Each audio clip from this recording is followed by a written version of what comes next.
Great Wednesday morning, everybody. Welcome back. It's your Midday Hang. Annie and Elsten here with you on San Diego's #1 sports station, 97.3 The Fan. We are all gathered together in our Odyssey studios. Annie Heilbrunn is here. I'm Craig Elsten with you. Braden Soprenet alongside as we prepare to bring you 4 hours of live local San Diego sports talk radio. Roll until 2 o'clock when Gwen and Chris check in. They'll go till 5:30. 5:40, our man Sam Levitt's in with the EcoWater SoCal Padres pregame show. 6:40. The final stretch begins as the Padres and Detroit Tigers resume their pleasantries at Petco Park. And here we go, Annie. 22 games left in this season that we've been talking about since the day we came on the air on January 4th, a season that's been going since March 20th. 22 games left. Home stretch. Here they go. I mean, AJ Preller talked about it being a sprint coming out of the All-Star break, and now they are in their last leg of that. Yeah, to me, this is the sprint now. Mm-hmm. You know, we talked about the analogy that was good during the Olympics when everyone was watching distance racing, you know, like that 1,500-meter race and setting paces. And it felt like from the All-Star break, that was like the start of a 1,500-meter race. Like, we're all going, oh, my gosh, the pace is so fast. Can we possibly keep it up? But now, here we go. It's 22 games left. The Padres are 29-11 in their last 40. They got through a period of fatigue, of heat, of crazy schedule in terms of just the debilitating effect on a ball club. They got through that. They're on the other side, and you've heard it from the players yourself. Now, it's not just the calendar changing, but it's the recognition the finish line is there. It's getting closer. Yeah, now you get your extra adrenaline starting to come to play because you can see the finish line. You'll start to hear more about the clinching scenarios, when that might be, and like the seeding. And, you know, I don't think they want to put the cart before the horse. There's still a lot that could happen, right? Like, they're not guaranteed a playoff spot as it is. So you want to make sure you're going out there, you're playing for that day, to win that day and not get too ahead of yourself. But it's only natural, right, that they're going to be looking and seeing that silver lining of the postseason within reach. And then on top of that, you get the adrenaline boost of Fernando Tatis Jr. coming back, Yu Darvish coming back, Joe just came back, Ha-Seong Kim. So you start to just get these little extra boosts along the way. Literally, the Padres have never put their final product on the field this year. They've never had it. They've never had everyone together at once. Think about the trade deadline. Well, right, at the trade deadline, you had no Tatis. But at the beginning of the season, they did, didn't they? But they didn't have this group arise. They didn't have like this final form. Oh, and with the bullpen, right? Correct. Yeah, with the bullpen, They've never had this group ever actually take the field. The one that was dreamed on July 31st. We are so close to that. Maybe by the Giants series, we're going to have everybody that A.J. Preller had on the whiteboard in the back of his office. I'm imagining there's a whiteboard in the back of his office. The depth chart, you know how you see those NFL GMs, the depth chart. Now he'll have all his ones on the field for the first time ever. I imagine there's that, but it's more of like, you know, when you're watching Law and Order and they stumble upon someone who's been stalking someone for a while, and there's like all kinds of red like ribbons and magazine cutouts, and it looks like a wall that you're like, oh my God, what did we just stumble into? I feel like it's like that. AJ's got the conspiracy board from It's Always Sunny behind him. He's just like, strings. Right.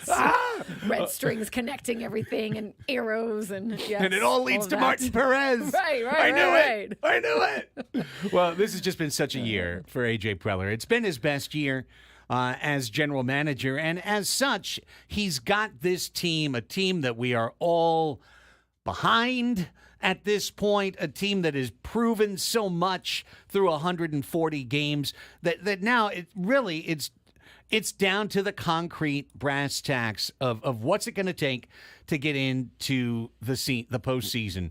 And I'm telling you, they're in a pretty good spot right now. You know, knock wood, obviously, not for Micah here in the studio. You do understand that there's always the possibility, always the bottom could fall out. But this is your full strength team. And 21-10 since the deadline, with the bullpen you've assembled, without this offense, always carrying Bryce Johnson or Peralta or Mason McCoy, et cetera, out there in the field. Not that McCoy's done badly, but you can put it all together. The next 2 weeks, to me, are where the Padres can put this away. And what I mean by that is you've got the Giants for 7. The Giants are essentially out of it now. Yeah, the Giants, I thought, played. I didn't watch the full game yesterday against the Diamondbacks. I saw they were losing by a lot, and then it looked like there was some pitching problems for the Diamondbacks, as we talked about yesterday. The Giants got within a run by the end of it, but they're out. I mean, for all intents and purposes, they're out of it. I don't know if they'll quit playing. Yeah, I think they'll still probably play hard, but I don't. It's a very unlikely scenario that they're able to make a season run into October for themselves. I think the Padres are going to. Well, obviously, we'll talk a lot more about the Giants on Friday, but I think they're getting them at the exact right time where a team is dying, not dead yet. Especially if the Diamondbacks kind of take them out over these next few games. Yeah. It's kind of like you're so far down, you start to just kind of look at. This is probably the end, Yeah, that 1,000-yard stare, You don't want to consent, but, it's there. They're 3 games under now. They've got 71 losses. If the Padres, just think about this. If the Padres go 500, and I've got some of these scenarios later in the show just to show how good San Diego's setup is right now, but thinking about the Giants, if the Padres go 500, they're 90 and 72. The Giants have 71 losses today. Yeah. So they would have to literally go undefeated the rest of the year to catch and pass San Diego in the standings. They would have to go 22-0. And that's not going to happen. Yeah, and I think you're talking to talk about timing, especially if they feel it's slipping away from them. They've got 6 games against the Padres. The Padres have 3 games against the White Sox. And again, you don't ever... the Giants could be out of it, but still play hard, still want to spoil some riches if possible. But what you said at first, I think, is the big thing. It looks pretty good for the Padres, where they sit. And I think, honestly, looking at the Giants and looking at some of these teams the Padres are facing, the Padres have the better roster. They've got the healthier roster, the stronger roster, and just kind of the better roster, and they've shown it in how they're playing. They haven't even been at full strength, but they've been winning at a 667% clip, and now you're even getting stronger. It does feel like they've got the confidence in themselves to go ahead and kind of dominate this next run. Of course, today it's Yu Darvish back on the mound, and we are all excited to see Yu Darvish back on the mound for San Diego. He is starting for the first time since May 29th. I can't believe it. I knew that in my head. Fernando played his first game since June 21st when he played on Monday. Darvish since May 29th. That's a long time. And you really missed Musgrove for so much of that time span as well. You did. It really speaks to, honestly, I know it's we've been saying it and it can kind of get to be a little cliche, but it really speaks to how well this team did with stepping up. Yes. In their absence, Yes. I do think that, you want those guys, 100% you want those guys back. And those are the guys I think that are going to excel in these scenarios where they understand the intensity that can also come with a playoff race and a playoff push. But man, those other guys, you got to, whether or not they're on the playoff roster or they're part of any playoff games, if the Padres make it, you got to give Matt Waldron, yes, Randy Vasquez, I'm going to forget some people, you got to give them their credit when it comes due for sure. That's exactly what I was just thinking about. We talked about a 1,500-meter race analogy. How about a relay race analogy? Mm-hmm. When Yu Darvish dropped the baton, Matt Waldron picked it up and pitched like Yu Darvish for 2.5 months. Literally. ERA under 3, big-time innings, strikeouts. He, through the middle part of the summer, pitched like the ace the Padres didn't have. Right. And when he faded and ran out of gas, there was the actual ace right back there, Musgrove, to take the baton from Matt and say, thank you very much. Now I'm going to go out there and pitch like that. As Vasquez maybe at the end, now he has faltered. There's Darvish to say, I've been waiting. I've been waiting in the wings. Now I'm here to help pick up that baton for this team. But you can do that at so many places on the field this year. Yeah. Where would the Padres have been if not for the June hot streak of Kyle Higashioka, who comes out of nowhere and blasts like 8 home runs in 3 weeks. Help power them to multiple wins, including a walk-off win.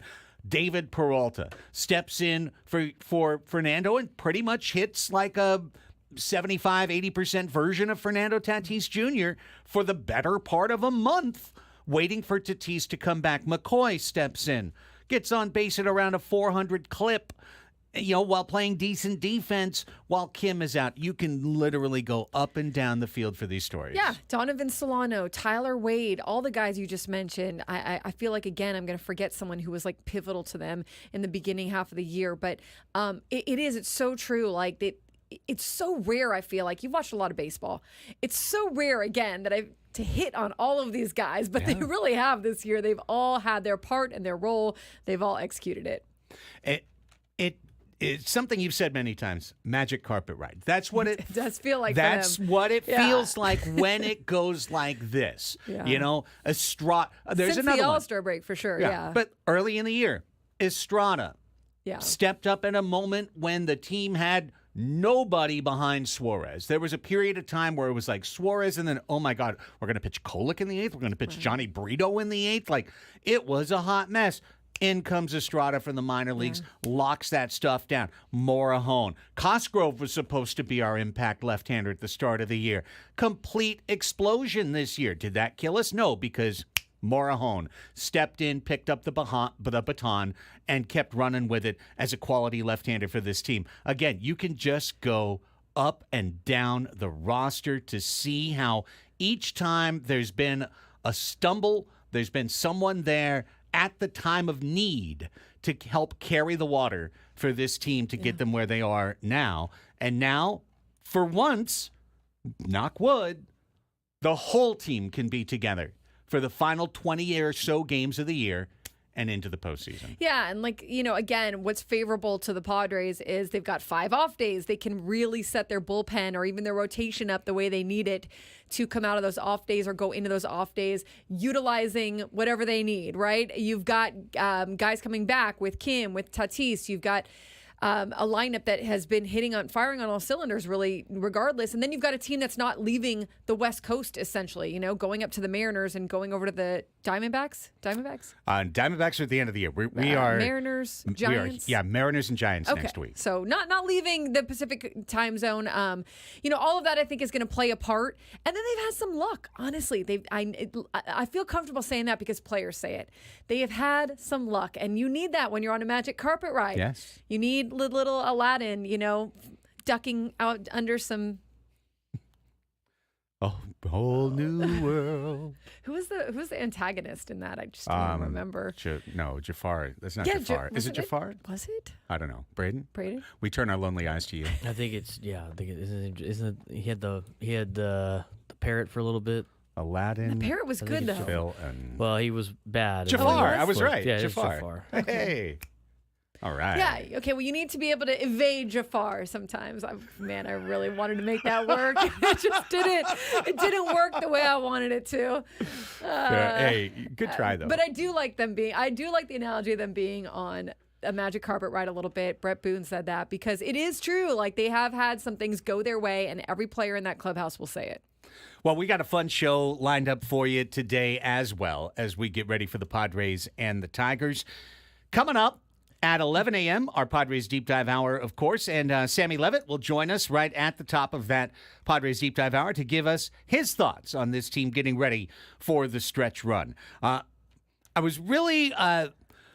I wasn't blown away by the piece that Kevin Acee wrote today in the San Diego Union Tribune. It was something we know, that how together this team is. He was just kind of putting all the pieces of it together with some good reporting.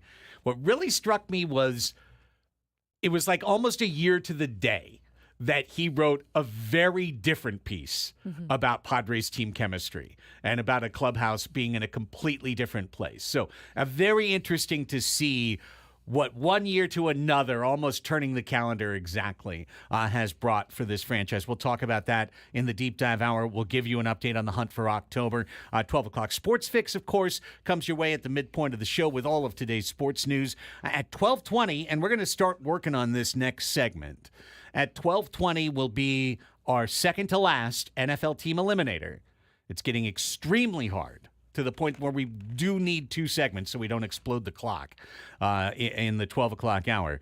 To get from 6 to 3, I'm almost guessing we're going to get down to each of our personal favorites unless we have consensus somewhere. And then tomorrow's the Battle Royale to see where we get from 3 to 1. No, I've been thinking, and feel free to pose. Do you think we should pick one team for the group, or do you think we should all just have our own individual teams and then we can sort of bring forth what they did throughout the season and kind of battle it out? I think we need a show that team. I'm throwing into the plan. I think we need a show team, because otherwise I would just go back and pick the Cowboys. Yeah. That's what I'm But saying, though. already You could root for it. have, like, your team, you know? Well, that can just be secondarily your Okay. team. We've got Right. our team, and then beyond that, you've got your team. It's a lot of teams. Okay. Well, and it's 2 teams. It's 2 teams. I was thinking about this myself because I was reading our beloved newspaper this morning, and of course, they always cover that team up north. And, it was a headline like, Blankety's ready to take on and unveil the world against the Raiders. And the Raiders are still in our eliminator somehow. But I was like, that's the kind of thing. Like, I'm not just going to root for whatever team we pick. There's always the team that plays that lousy team up north. And that should be a given. yeah, like that, I'm also rooting for them every week. Yeah. And then, like, if I saw the Rams do okay, I'm not going to get mad at it. I'm not going to be like, dictatorial about it. We all have our teams, but like, Braden is still going to root for Follow the the Cowboys Cowboys. for some reason. That's right. That's the closest thing to the Chargers, man. They were high Residual expectations. They're gonna go to the Super Bowl. They go 8-8. It's the perfect fit. Yeah. People go like, "You jump on the bandwagon." I'm like, no.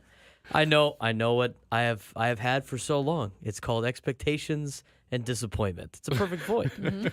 Rooting for the Cowboys is easy. If they win, so what? If they lose, so what? Plus, Jerry Jones, always good for entertaining comments throughout the Yes. season. I like to tell Cowboys fans, because I'm not as invested, all the problems that the Cowboys have, and they all freak out. I'm like, hey, your biggest problem is your owner is your general manager. That's a major problem. And it's fun to watch the Cowboys fans squirm of the just how into it they are. And I was like, that's probably how I was as a Chargers fan. Yeah. I've seen the light now of being an NFL fan, just watching every team and all the biases. And the other thing is, in fantasy football now, I don't have to worry about drafting Chargers and being overly biased about it. Yeah. I watched a guy in my fantasy league who's a big Steelers fan draft about 18 Steelers on his team. It's going to be rough for you, buddy. It's going to be rough. Oh. Coming up later on, we'll play our silly game today, which is Everybody Knows, the game of ridiculously easy trivia. We look forward to that. And, of course, we'll get to the 1 o'clock hour with some crazy things happening around Major League Baseball. The Padres are possibly going to be in line with the White Sox when the White Sox are ready to make some major big league history.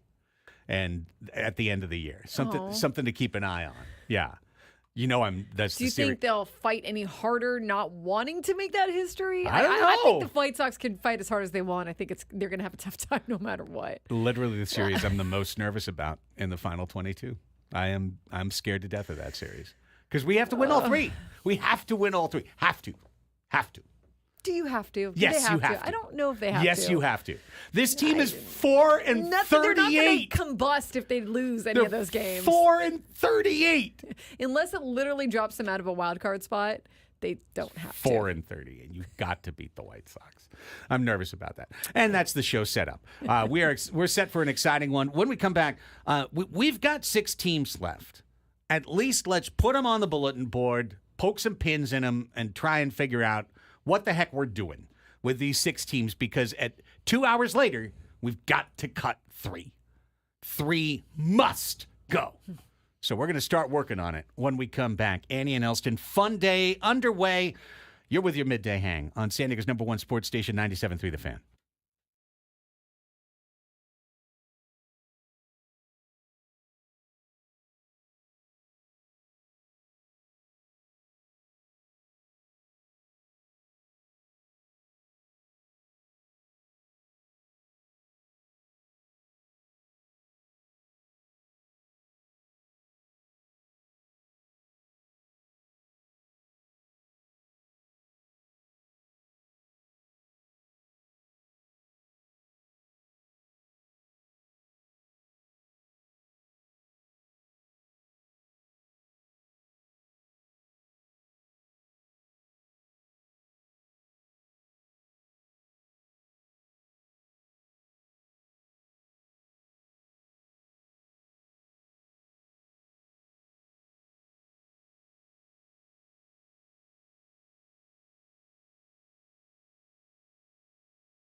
It's just a weird feeling when Last Dance with Mary Jane comes on. Which is last chance to ask us a question. Yeah, because that's the end of the show song. Right.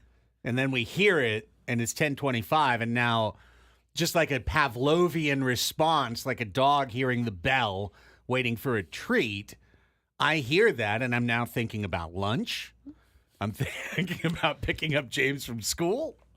I'm ready to go. Now you're doing an 8-hour radio show. Right. In your mind. Hang on. We could do Ask Us Anything and then just see what happens the rest of the 3 hours if we leave. I mean, Adam just comes running in. Sammy, yeah, Sammy would be the first call. come in early. Oh man, we're not going to do that, No, Adam. no, Don't we're worry. here. We're here. We're here. One We're of those here. times is going to air perfectly. I know. One time. That'll be an exciting day. Yeah. Yes. That'll be a fun little treat inside the studio. All right, it's Annie and Elsten back with you. Rolling till 2 o'clock when you'll hear that song once again. This hour on 97.3 The Fan is brought to you by Express Employment Professionals. If your supply chain demands a flexible workforce, hire with Express Employment Professionals. With contract and full-time workers from Express Employment, you get the staff you need and manage contingent labor costs. Learn more at expresspros.com. That's expresspros.com. Okay. As we mentioned, we've got work to do today. This is a work show. This is, we're here to have fun, but we have work to do today because our self-imposed deadline is tomorrow to be down to the unofficially official Annie and Elsten NFL team for 2024-25, with the understood caveats that we can all still support something else if we choose to over the top. But this one is for all of us, including many listeners. I don't know if you've noticed this, Annie, but many listeners in the chat are like, your team, my team. Oh, yeah. Yeah. They're on board. So this is an important process. We've got a community in our hands. So let's take it serious. Here's our final six. I don't know how serious we were to get to this final six, but this is our final six. And today, half of them must go out the door. And it's finale night, as far as I'm concerned. It's that feeling like the double-size Survivor finale. You start with 6, and you get down to the final 3, and then we'll have our final tribal council tomorrow, and we'll find our winner. So we've got, in alphabetical order, the Bears, the Bills, the Lions. Somehow the Raiders made it in here. The Saints. Somehow the Saints made it in here. I feel like the Saints are like a floater in Big Brother. They just showed up. It's like the Bengals yesterday. Yeah. It's like, why are they here It's again? like the San Diego Connections, but It's the person in Survivor that doesn't win a single challenge and just is never on TV. And Right. you're like, why are they still? Is that Margaret? Did no one ever target Margaret? She's in the final 3, and she Yeah. goes like, I played such a great game. You don't even know I'm here. Yeah, and then Sometimes you you get just 0 gotta keep your votes. head Yeah, down. exactly. Right. You're like, who are you? Why are you here? I don't even know who you are. Yeah, the Saints might make tomorrow and be our 0-vote finalists. Yes, that's exactly tomorrow. what they're going to be. They very well could. And then there's the Texans. Okay, so here's what I thought we could do right here. Just some very basic stuff, and maybe you can help, Braden. But expectations. What are the expectations for these 6 teams? Like, what are their projected Vegas win-loss records?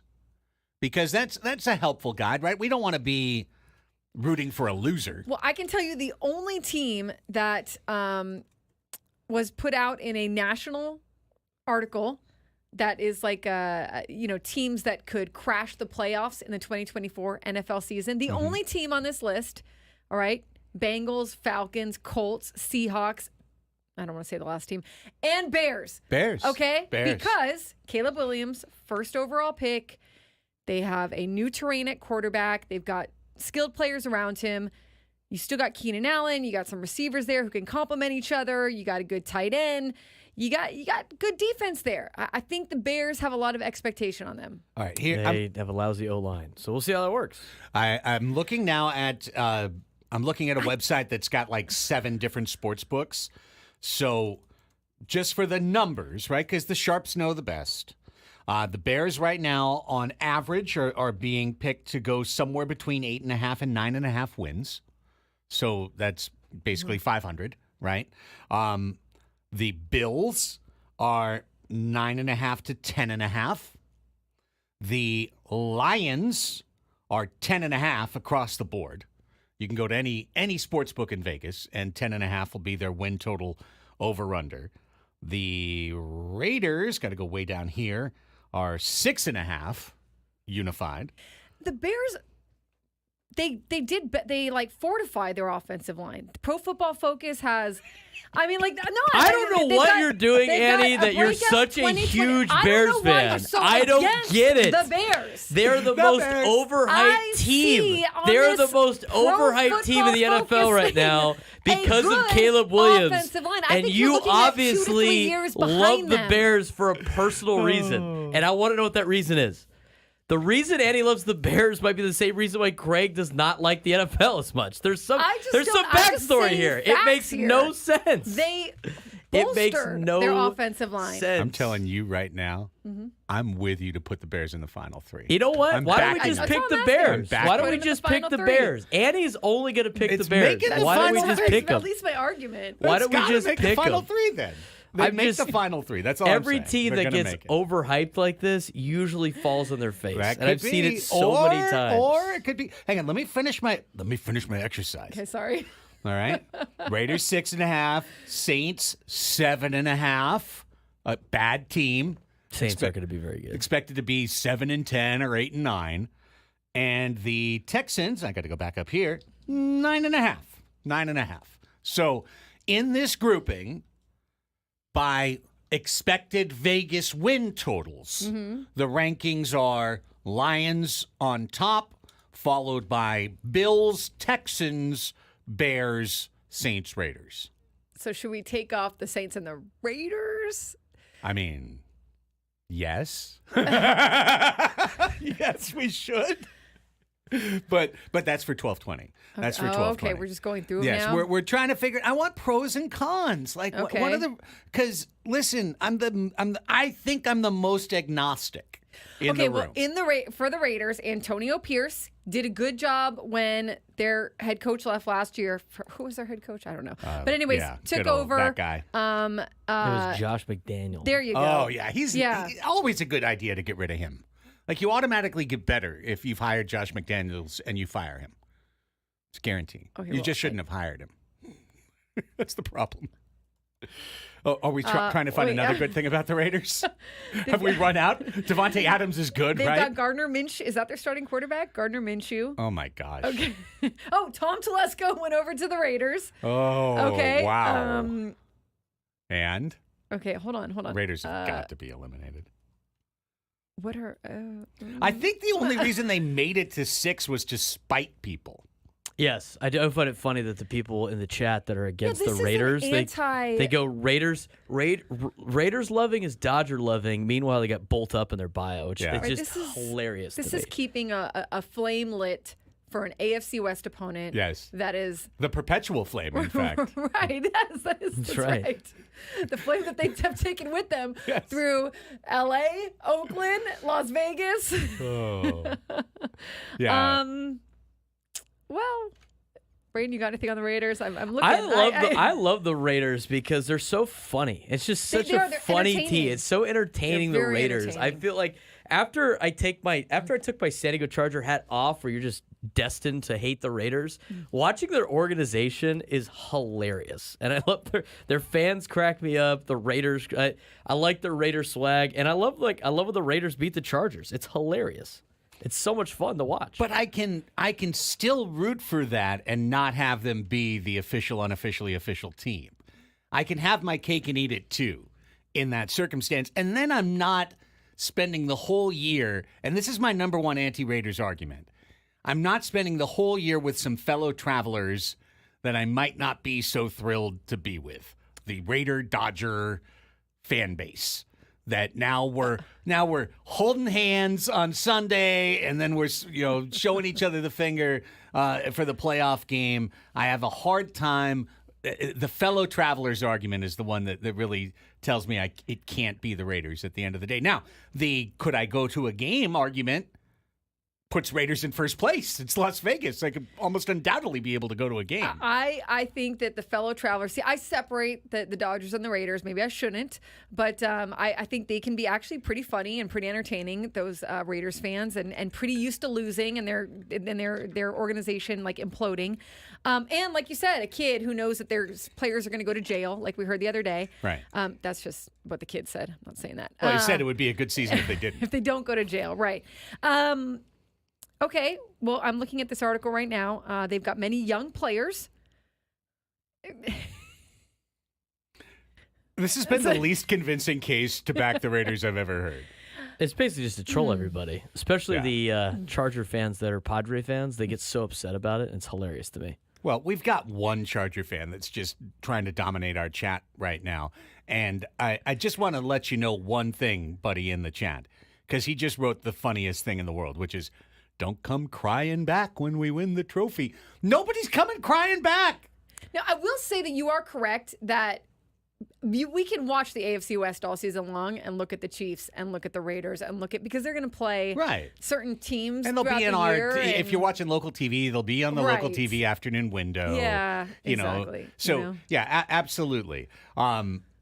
So that, listen, but we're not, that's a hilarious thing that the fans of the team up north cling to, is that San Diegans are all just waiting to come back to the Chargers, that we're holding them at arm's length, but really our hearts are still tied to that team, and that, once you win the trophy, we're going to have so much FOMO that No, I won't. We'll hate you forever, period. You want to know why I won't have any FOMO? Because San Diego won't win a championship. LA will win another one. Right. And all the LA people that jumped on the Chargers bandwagon will tell all the San Diego people, hey, all they needed to do was come up to LA where champions are for them to win a championship, and you guys get nothing. You get nothing. You get nothing if they win. Nothing at all. There's nothing. You get nothing. It's not we won. You're not we. LA wins another championship. I don't know why Charger fans don't get that. It's hilarious to me. It's that old thing, and we've gone through it. I think a lot of the fan base has gone through this, where you go from love to hate, but hate is just a different version of love. You're still following the team almost as closely or even more closely. The real flex is apathy. Bingo. The real flex. Bingo. You hit them where it hurts. It is not caring at all. Which is where I've been for the Chargers really in their entire LA tenure is, they're playing, who cares? And my threshold is, if they make it to the AFC Championship game, then I'll root against them. And literally until then, I don't even care. They're an anonymous nothing out there. They'll never make it that far anyway. And so, right, it's never mattered. It's never mattered. So that's the way it goes. But I'm just here to tell you that's the way it'll be for a lot of San Diego fans. I'm going to move on from the Raiders for a second and go to the New Orleans newspaper, their main newspaper, okay? Yes. And media members weighing in on how the Saints will fare this season. Okay. It starts with, expectations are low for the 2024 New Orleans They Saints. are. They're going to be bad. Local media is just as pessimistic. There is a gloomy outlook. Obvious concerns with the offensive line, only 2 returning starters. The defense will once again be the team's strength, potential to be a top 10 defense, but the schedule includes 8 games against teams who played in the postseason last year. Defense is solid, not sure about the offense. The offensive line looks like a difficult season ahead. Early schedule is brutal. NFL.com has their ceiling at 9 wins. Ceiling. Their maybe we floor look is at that. 6. Yeah. And we wish well to the San Diego connections, 100%. of course, and we Rashid can Shaheed, follow them. Chris Olave. Thank you, and we can follow them throughout the season and add them to. That's the only reason why they're still on there, is because they have 2 San Diego kids. Well, this is good. We have used this segment properly, and essentially we have eliminated 2 teams. We'll officially do it 2 hours from now, but really it's down to 1 now. It's down to Bills, Texans, Bears, Lions, a tough cut. Lions are pretty good. Yeah. Yeah, They're because going to be good. the Raiders and Saints are the easy 2 cuts on this board. And we're going to make the easy play, and that's the right play. We're going to make the right play. But the third cut today is going to be hard. It's either circle the wagons or C.J. Stroud or Caleb Williams or everything that's the Lions, the kneecap biting and everything else. I do like that head coach. Yeah, me Yeah. too. I've come People around made on him. fun of him in Yeah. his first press conference me saying too. he was going to be an idiot. For sure. What Well, are he the sounded Lions like an idiot. doing? I remember everybody in this building said that. I'm like, oh, I kind of like his swag. And everybody was like, no, they're going to suck. I like that It's he's a little crazy. He you know? is. Yeah. Yeah. And he played in the NFL. Those guys, Yeah. those guys respect that. Plus, he's great in Applebee's commercials now. When we come back, we didn't get to do it yesterday, so we're going to do a little What's Good and pour some positivity into your milkshake here. And then we will continue on to the Padres Deep Dive Hour with Sam Levitt at the top of the hour. So a lot of fun coming your way in just the next couple segments. Stay right here. Annie and Elsten with you on San Diego's #1 sports station, 97.3 The Fan.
Don't forget to tune in tomorrow at 10 a.m. for the 97.3 The Fan commercial-free Padres Roundtable, featuring Ben and Woods, Annie and I, as well as Gwen and Chris.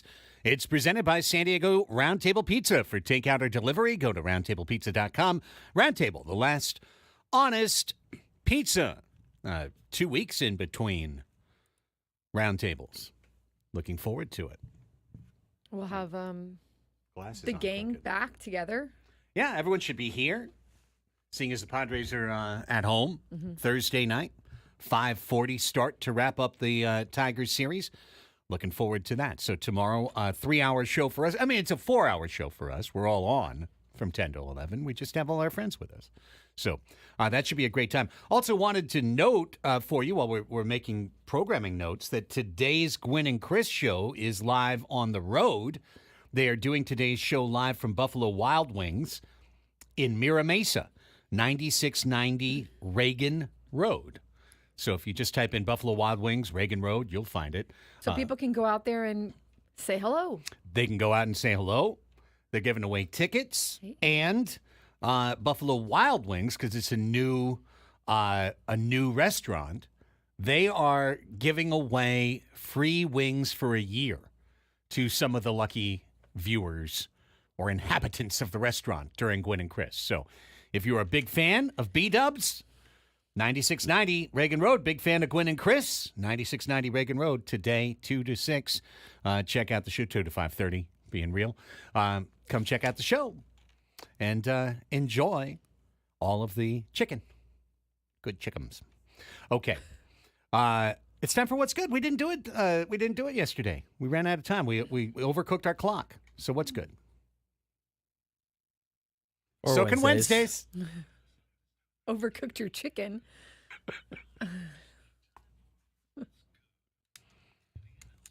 What's good, Annie? Well, my what's good, and I know all the ladies out there are going to feel me when the calendar turns from August 31st to September 1st.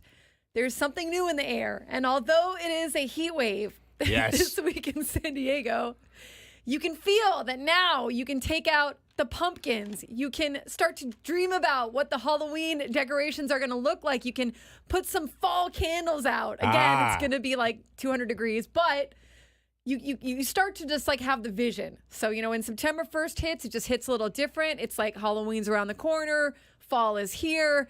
We get pumpkin spice season. Everything turns into a pumpkin. And pretty soon, at some point, Except for the Padres. Except for the Padres, Padres.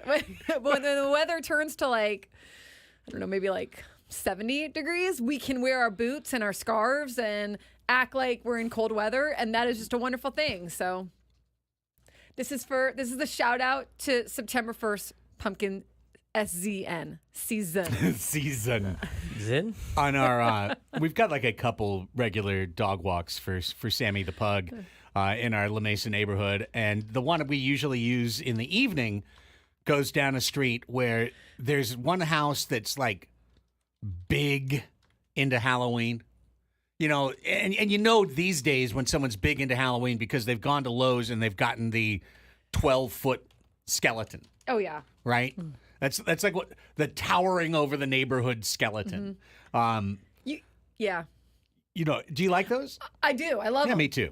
I like love, because I'll go on runs through neighborhoods or whatever. I love when the decorations start going up.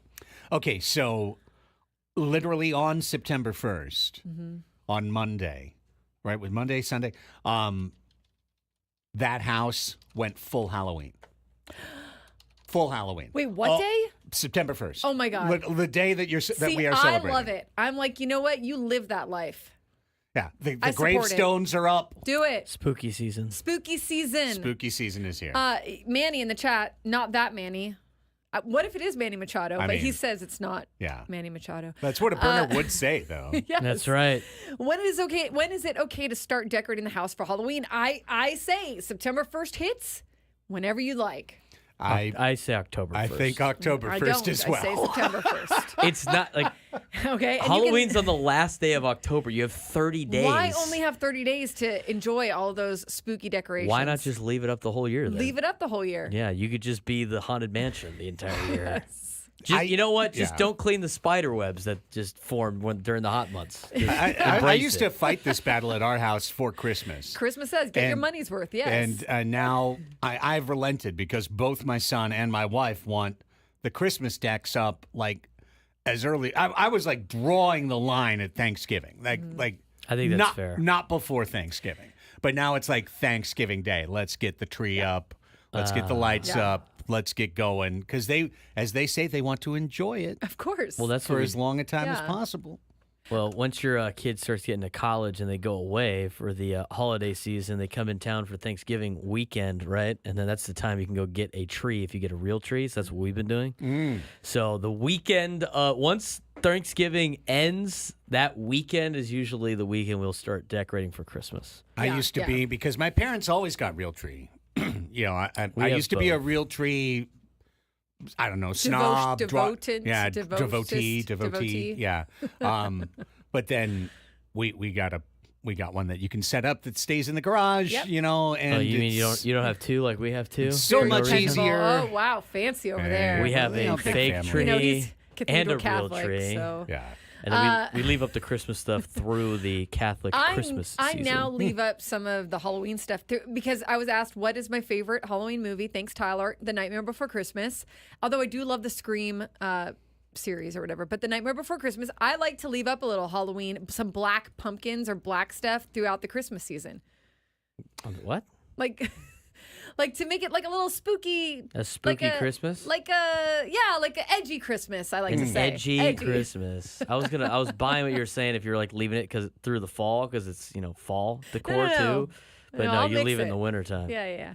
Well, you know what? Actually, Braden, now that I look it up, we do the same thing as you guys do in terms of it's January 5th is the pull down day. Right, it's the, The end Epiphany. of the Christmas season. Yeah, technically. For Catholics, the Christmas season ends on the Sunday Epiphany Mass, and that's Oh, wow. the first Oh, Sunday it's like after the official day. Yeah, Okay, the first Sunday That's after the the 12 New Year. days after. That's why they have the 12 days Yes. of Christmas. That's the Christmas holiday for the Catholic Church calendar. So yes, Hey, so you that's the guys do excuse to leave it you through. know. It's all good. Personally, The a month is plenty for me. The but- black pumpkins during Christmas. No, they're is- fake. They're like I know they're not real, but They're still. like I've gone into like a little bit of the yeah, like the dark they're kind of glammy almost. Like they're dark black and then they're black and then they have like a gold. Are they bedazzled too? Some of them might be, but I'm saying, or like glittered. I don't know. I'm just saying, like, I've decided to integrate both the Really holidays. embracing the Jack Mm-hmm. skeleton. Okay, Yes. but now I've got to, because we're talking about this, I've got to say this as well. If you are somebody who carves your pumpkin for Halloween, beautiful Halloween night, Yeah. and then the second week of November has rolled around, and that thing is still out there, and now that face is getting Rotting. getting all smushy, and it's getting all smells, it's rotten, gross. and it starts to kind of like fall in on itself. You're not cool. That's not continuing the season because you enjoyed it. It's leaving It's a being rotten lazy. pumpkin. It's Yeah. leaving a rotten pumpkin on your doorstep. That's what it is. Well, once the Take a picture you have to, and throw it away. you have Yes. to pick like a good time to do that because those pumpkins don't last very long once you cut them open. You only got about like a week anyway. You got to do those like the Right. day before Halloween. That's right. I Don't ran that overdo whole it. What's good down. No, it's good. Sorry. That All was right. what's good. It's all right. It's That's all we hilarious. needed. It's perfect. When are we gonna be able to broadcast live at Disneyland like every other show does? Yeah. Yeah, all right. I'm ready. That will Sign me fulfill this whole thing full circle. Yeah, I you know? agree. Spooky season. Mm-hmm. Get Adam I'm on ready. it. All right, Adam. You got work to do. That's right. We got the Padres Deep Dive coming up, and that means Sam Levitt's got some work to do. He's going to be joining us next right here on The Fan. Stay tuned.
Back with you for your Padres Deep Dive Hour.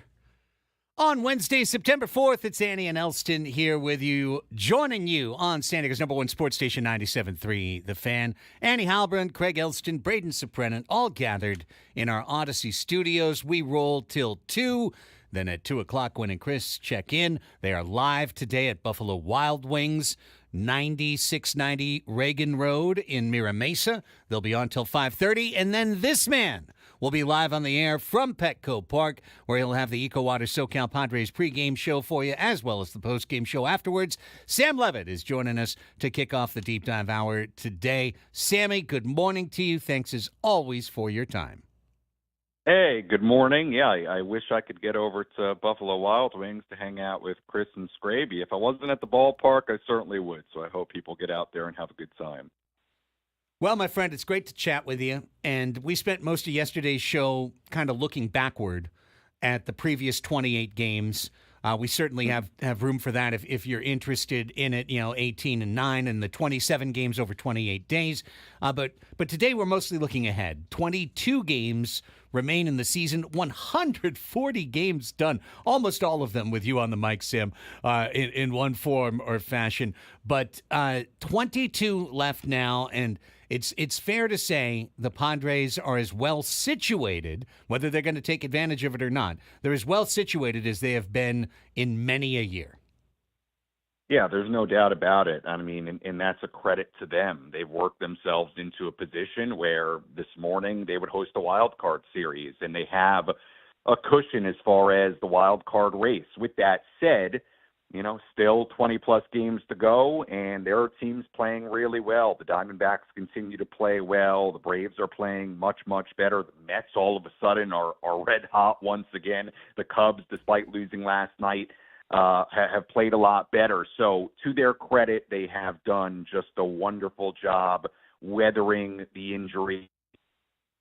Grove to Tatis, to not having Darvish, to not having Kim now for a bit of an extended stretch, and they've done a wonderful job in this second half. There's no doubt about that. I would just say, for as good as it's been, this thing is still a long way from over. They've put themselves in a great position, but it's no time to take your foot off the gas pedal, as cliche as it sounds, because there are teams lurking, and this thing is still a long way from over. Yeah, great points there, Sam. And the Padres get back Yu Darvish tonight, a big piece of their rotation that they've lost for most of the season. You saw what kind of boost it gave them to get Fernando Tatis Jr. back the other day.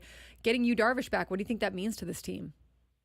Yeah, I think it means a lot in a number of senses, right? I mean, Yu is the consummate professional, what he brings to that clubhouse, what he brings to that rotation.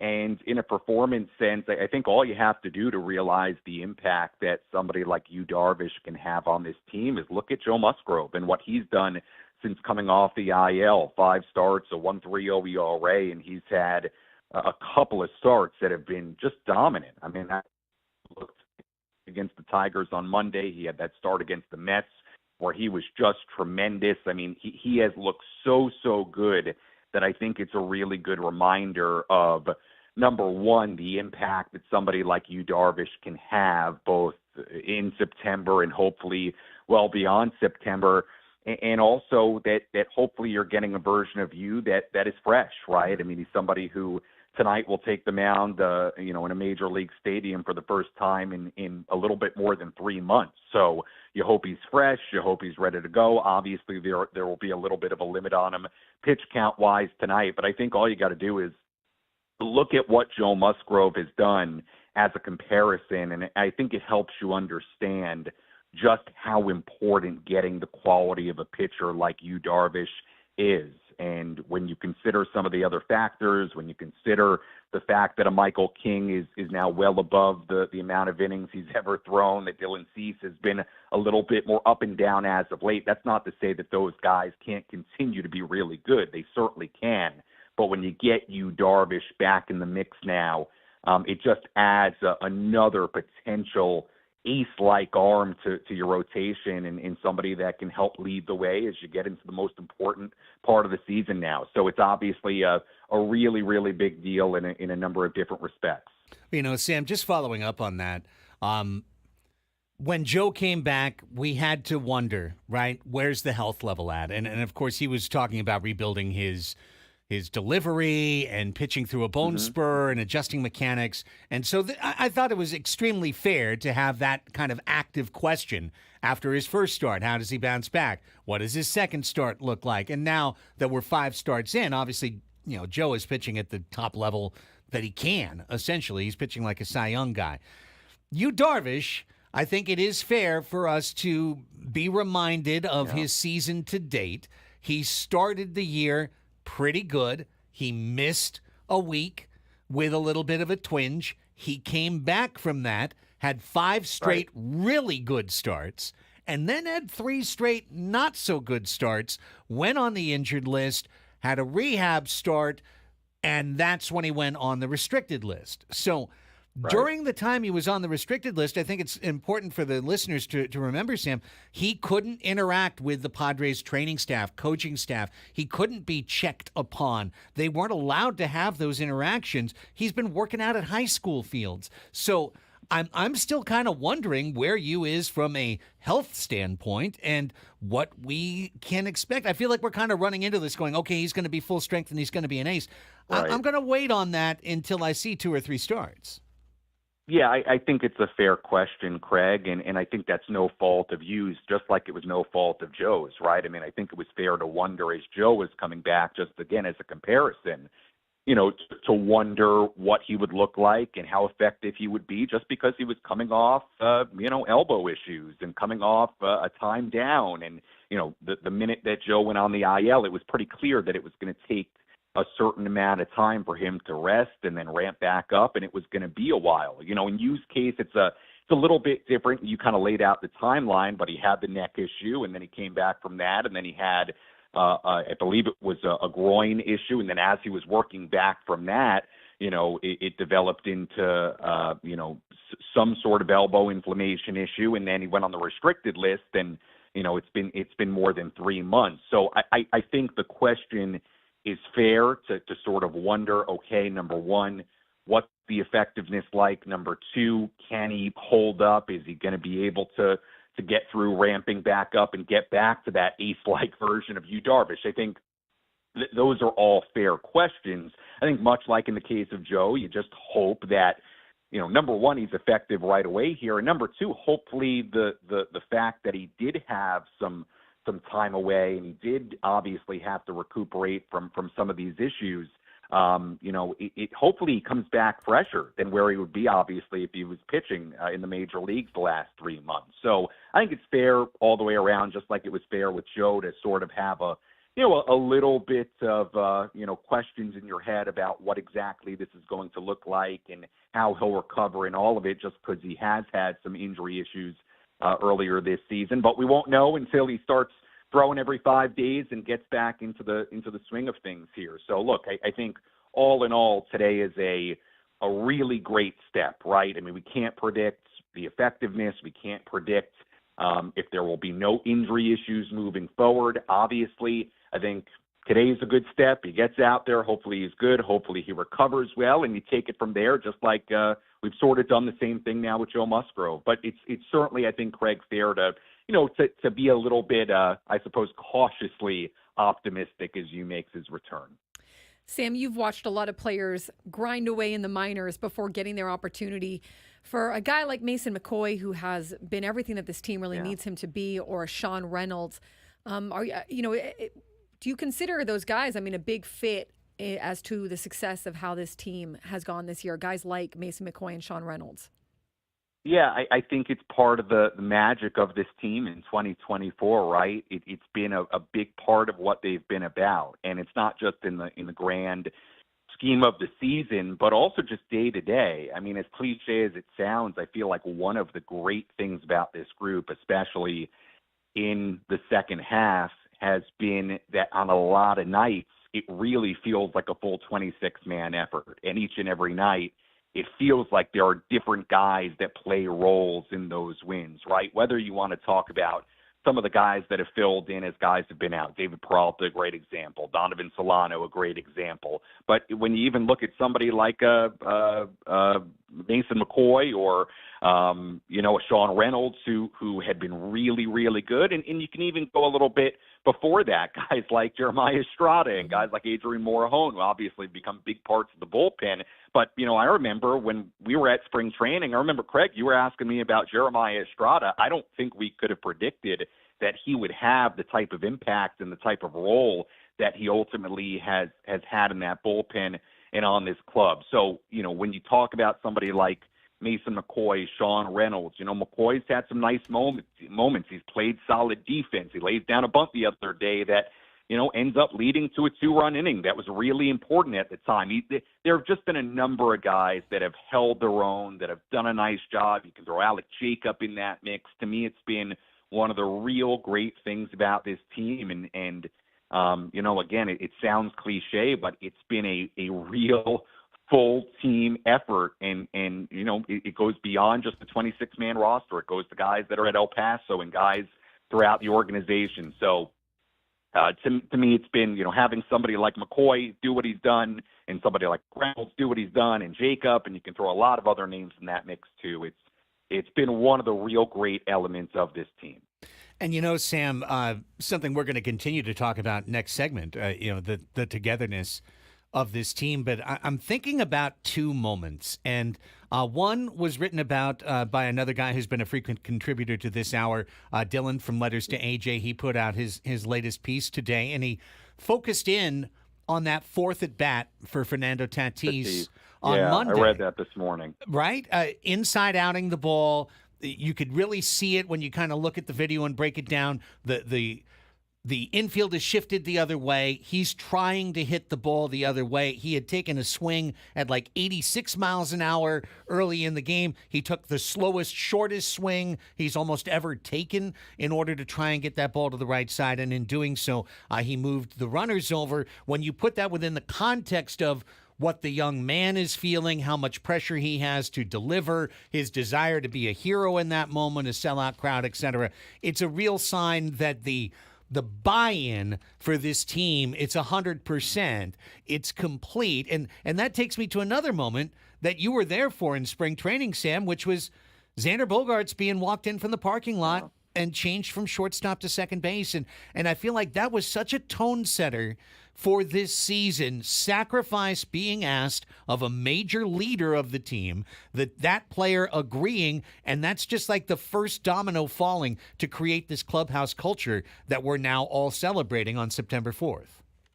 Yeah, I think both examples you point out are really interesting because, number one, they happen at very different times of the year, and number two, they're very, very different, right? You talk about Xander Bogaerts and what happened in spring training and moving to second base, and Mike Schultz and AJ Preller, having the ability to have that dialogue with him. Yeah, I mean, as you look back on it now and you think about the cohesiveness of this group and really how it's, just in results and in the way they've battled back. I mean, it's been a 180 from a year ago. Yeah, I think it's fair to draw lines from that Xander Bogaerts situation back in Peoria to what we've seen throughout the year and even to now in the month of September. Be fair to make those, to make those correlations now. And you brought up the Tatis at bat. I read that same thing this morning, and admittedly, I didn't know any of that about fastest swing in the game, and then that game later on when he moved the runners over. And Mike Schultz talked about it after the game as well, talked about that at bat. But it was a really good little breakdown and analysis of that situation, a situation where, Fernando could have, we're up 2-0 here, and this is my moment to hit one over the fence and announce I'm back and extend it to a 5-0 lead. Yeah, Fernando could have totally taken that approach. But by the numbers, as you pointed out, it certainly seems like he was trying to take a very different kind of at bat and more of a quote unquote team at bat. So look, there have been examples you can point to that point to just an adjustment of mentality, of culture, whatever word you want to use. It has just felt like a different team. Certainly, they performed like a different team from a year ago. And Mike Schilt and these players and AJ Preller for bringing in the right personnel. I think everybody deserves a piece of the credit pie for that. So look, it's been, again, as cliche as it sounds, and I say that a lot on my shows, it has been about the 26-man effort. I think you look at this season as a whole, like, there's not one guy you can point to that's carried the load the whole way. Sure, Jackson Merrill's been great. Manny's been great.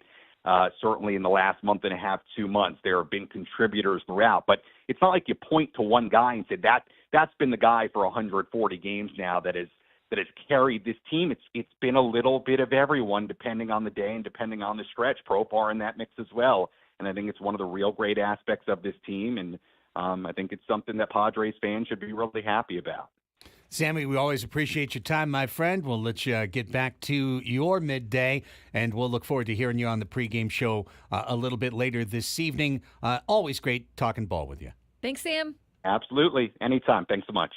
The great Sam Levitt. You'll hear him on the Eco Water SoCal Padres pregame show live from the loft inside the Western Metal Company Supply Building, coming up today at 5:40. The El Paso Chihuahuas just put out a little burner tweet. Oh, they what's said that? Bryce Johnson, the ultimate cheat code, and then it's like a magazine cover.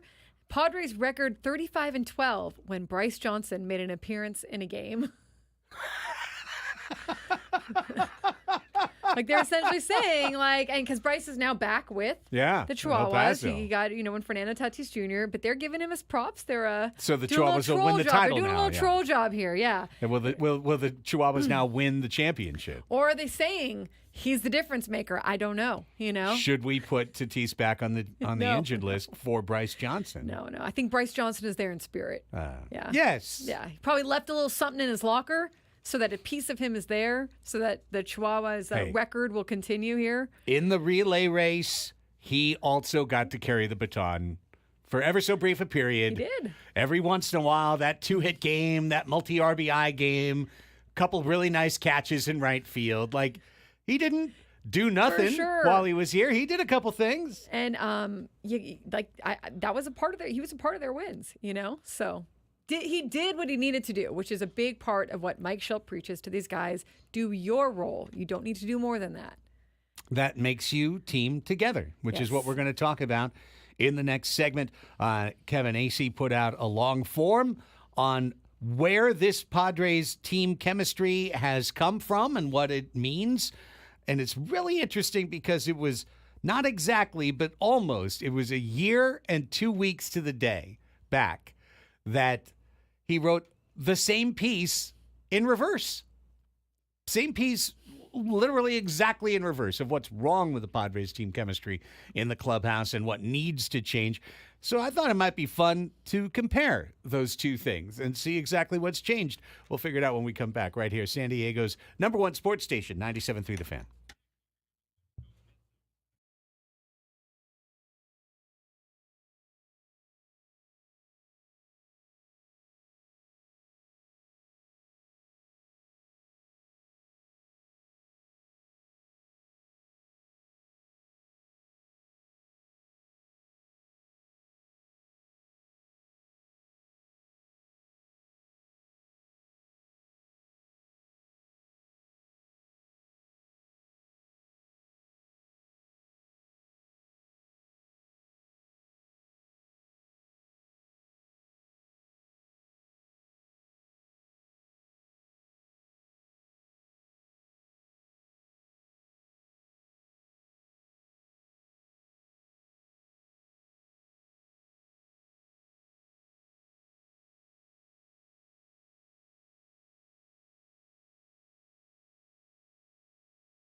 The Padres Deep Dive Hour is brought to you by Frozen Ropes, baseball and softball training facilities. Now introducing the Freezy batting cage membership for just $79 a month. For more information, visit San Diego FrozenRopes.com. Welcome back, everybody. It's Annie and Elsten and your Padres Deep Dive Hour underway. Thanks again to Sam Levitt for kicking us off in the right direction. Big write-up this morning in the San Diego Union Tribune. Kevin Acee, always doing a good job covering the San Diego Padres. I'll say it forever, newsletter. Best thing you can sign up for free. It's terrific. Does a terrific job every day. But this one is called Band of Brothers. It was the title of the piece. With the subheadline, Schilt's philosophies help build a team where, quote, everybody likes each other. September 4th, 2024. Pretty cool stuff. September 15th, 2023. As Padres season spirals, questions emerge about culture, cohesion, and chemistry. For whatever else needs to be fixed heading into 2024, things are lacking in Padres clubhouse. What an interesting and complete turn from one year to the next, Danny. But I could also probably find a 2022 story and a 2020 story and a 20 that were very complimentary towards the guys' love of each other in the clubhouse, and a 2021 story about a collapse. So there's a lot of through lines throughout all of this. Yes. So you can take a step back look at this, and for example, my buddy Joe Sheehan, who writes a national baseball newsletter. East Coast guy, New York guy, he's checking in, watching Padres games sometimes, right? He's looking at the numbers. Mm-hmm. He put out a mailbag edition of his newsletter the other day, and someone asked a question about the Padres team chemistry, and his answer was a complete and total hand wave. It was just to wave it away. He goes, winning breeds chemistry. The team has improved in their one-run win-loss record. They've improved in their extra inning win-loss record. Those were things that were so bad last year. They had to regress to the mean. They've regressed to the mean. The team is better as a result, and so now everyone's singing Kumbaya when a year before they weren't singing Kumbaya. And I don't think that's honestly an accurate or correct way to describe what's happened with the Padres this year. I think it's a little correct. I give him some I think it's a little correct. If individual players were having some of their worst seasons or the team was losing a lot, it is just harder to come in every day and face the day and your teammates and the clubhouse and everything, because you feel a different kind of pressure on you and a different kind of sometimes like anxiety, and slumps just kind of breed. Now, I don't think it's all of it. I wouldn't poo-poo the chemistry thing, but I think winning has definitely helped facilitate some of the things that were put in place. Yeah, and just backing up what you said, I completely remember the 2021 article. It was written by Dennis Lin with Ken Rosenthal, talking about the problems within the culture of the front office as well as the dugout, and in between the players. And it was something that definitely soured Dennis with the Padres management for that being out there. 2022 had its ups and downs. I'm not going to forget that. The stretch in August and in early September when the team really looked like they were going to spit the bit before they came together. So here's the answer's somewhere in there, right? This year is if I get what you're doing. Like going from last year to this year, it has changed quite a bit. Yes. Well, again, this is not to pick on the writing, right? It's just to talk about how things have changed. When Kevin wrote that, which I'm sure was a really hard article to write, I remember him talking about it, that it took weeks and months. He had to source that very, very, very well. You can't put an article like that out, and this is what sometimes I think people don't understand about beat writers or reporters. You can't put out something that has even anonymous quotes from players in the clubhouse, from front office personnel, from management, and then show up the next day and still have those same players talk to you or those same management people talk to you. If it was false, if it was not well sourced, that wouldn't happen. So just look at that sometimes. The fact that you're not, if you're writing lies and you're making things up, you're not going to get the same players talking to you. Here's how Kevin, last year, because anecdotes lead to narratives, lead to good stories, right? Here's the anecdote that Kevin Acee used to set off his long-form piece last year, again, which the mirror image of it arrived today, talking about a team a year later. And I'm just quoting from this back from September 15th, 2023. Said the morning of the final game of a series against the Dodgers at Petco Park in early August was pretty much like every other morning that preceded a Padres Day game this season. Just a handful of players, none of them starters, appeared on the field to take grounders hit by third base coach Matt Williams during the voluntary infield workout. It is a recurring scene that has roiled numerous veteran Padres players, and none of the days got under their skin like that one, because when the Padres' allotted time was finished, virtually every Dodgers player took the field for the same pregame work. Mookie Betts, Freddie Freeman, everyone. All right, so it's from last year. Pregame workouts, nobody's interested. The same, everyone's on their own program. Right. Many people are on their own program. Matt Bouton's out there taking grounders, but everyone else is, right, exactly, doing their own thing, earphones on, doing their own thing. I take direct contrast with that and today's Band of Brothers, where he speaks specifically about Manny Machado specifically doing pregame work on an everyday basis. And he said, trying different things. This is it. You got to try new things, Machado said. You don't know if it works or not if you've never done it. Just got to change it up, try to bring a World Series to San Diego. Working on fundamentals is a non-negotiable for Schilt. Again, quoting from Acee. Fortunately for both parties, Machado's preference was also something Schilt considers a non-negotiable. I am never going to waste a player's time, Schilt said. Padres players have been on the field doing defensive or base running drills before games far more often this season than in 2022 or 2023, but it's generally for 5 or 10 minutes of intentional work or instruction. That works for, among others, Machado. So, okay, anecdote to anecdote, nobody on the field, everybody on the field. But understand, too, with a different kind of clubhouse, the extra work could also turn a clubhouse completely away from a manager. The same things that are going on could, depending on the clubhouse, be like, like that's not kind of how we roll. Like it could turn a clubhouse against a manager. So there's a tricky little gray area here. Now, Schilt is very big on that.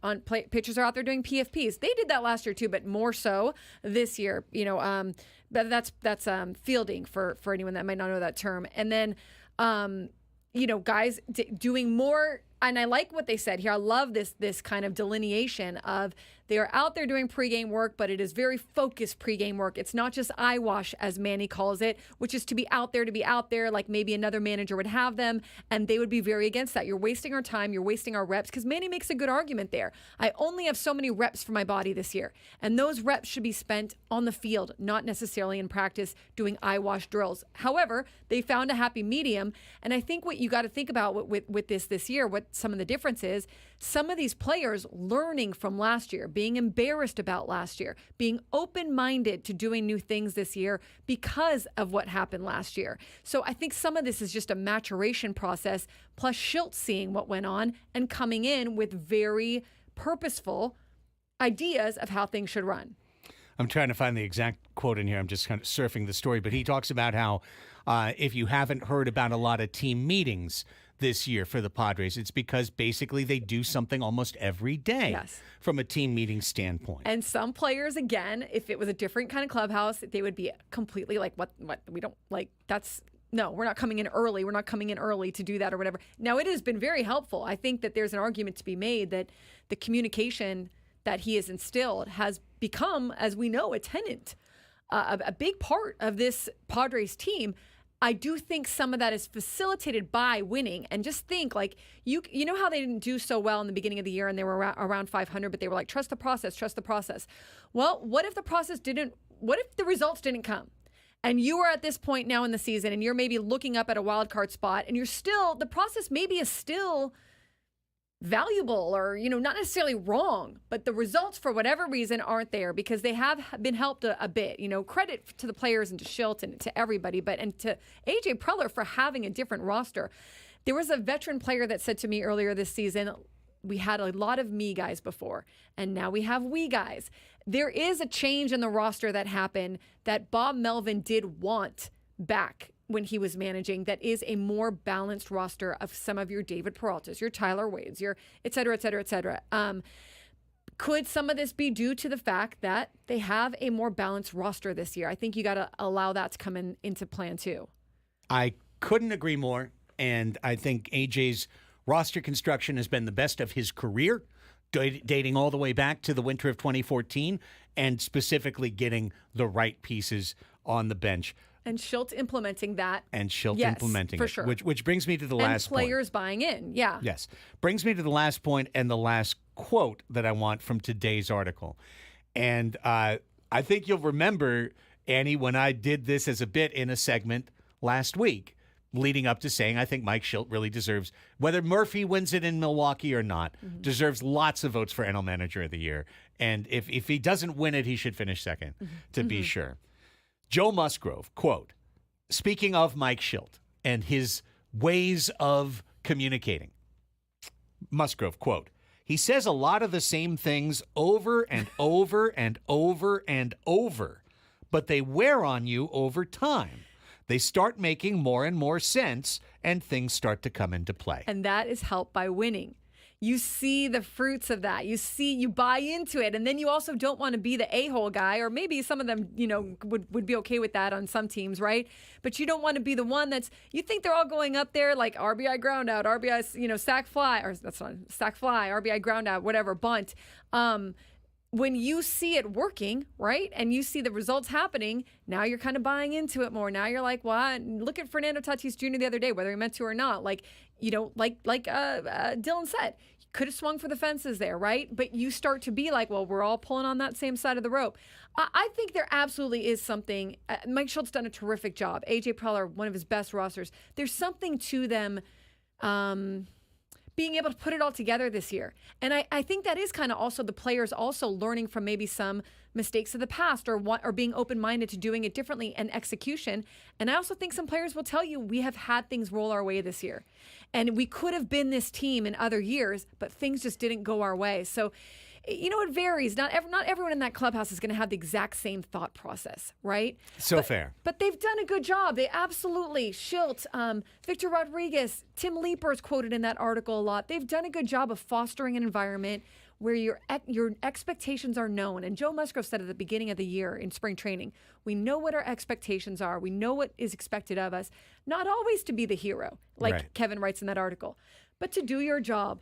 And so certain things, I think, once you start to see some success from that and reap some benefits from that, you buy in even more. You go do a weight loss program, you start losing a little weight, and you're like, by golly, like I am in on this. Right. Like that sucked results. at the beginning, right. but it's not just results. I think it's that helped, and then they had it implemented where once it picked up steam, they had a plan that was already there, just waiting for them to all buy in. That's it. And, I said it with Sammy, but I'll say it again. Like, I bring it back to Schilt because sure, yeah. Because this year, think about the context. This year, if the Padres had crapped out and had a bad year, it's AJ Preller's last year. Mike Schilt was signed on a 2-year deal. He probably goes right out with the bathwater as the next GM comes in and says, I want to pick my next manager, so on and so forth. So all the pressure in the world is on Mike Schilt, who had a great job as a manager, lost it in a place he wanted to stay, and then had a couple of years in the Padres organization, but, out of the limelight. It could have potentially been it for him as a skipper. He got this job.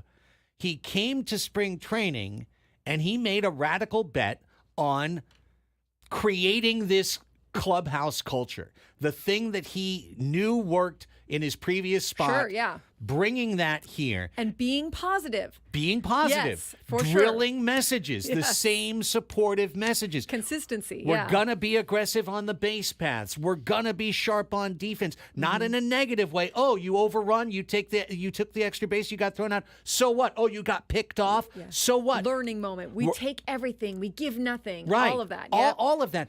But I think this is so important. He combined that, and AJ, you got to give it. AJ's in the mix. Yes. They combined that with asking Xander to change positions at the start of the year. That's the type of thing that creates consistency, because it's one thing to have this flowery message, this, that, we're together, but then, oh, well, then why isn't Kim playing shortstop? Well, Xander, he wants to play shortstop, so, we couldn't do that. No, you start right away with putting a player that's got 10 years of contract left on blast on the first morning of the first day. Hey, buddy, you're a second baseman now and forever. Shortstop, done. Second base, here. Kim, you're the shortstop. What? We did a whole show on it the morning that it was announced. But that, going from there to we're all going to sacrifice for each other, we're all going to pull on the same rope, we're all going to, every at bat is going to be for the team. Like, I see the through line from that decision that everyone can go, okay, yeah, he really means it, because look what he just did with Xander Bogaerts. Yeah, I think the thing that you look at there is the positivity remained, and the focus, the emphasis on like fundamentals or who we are going to be, our identity was communicated so often throughout the season that when things did go awry or whatever, he didn't waver. Like Schilt didn't waver. You that's very normal, right? Or you could see that happening with someone else where, okay, something isn't working. Now we change it. We've got to change it. And that is fine to change it if you truly believe that this is not the way to go, right? But he truly believed this is the way we need to be. And even when it's not working necessarily, we're going to stick with this approach because it's going to pay off eventually. Now, I think you could talk to some veteran players and they would tell you that they had a good approach coming into or good identity or good whatever coming into certain years. And they, for luck, for whatever reason, for injuries, for whatever reason, the ball just did not roll their way this year.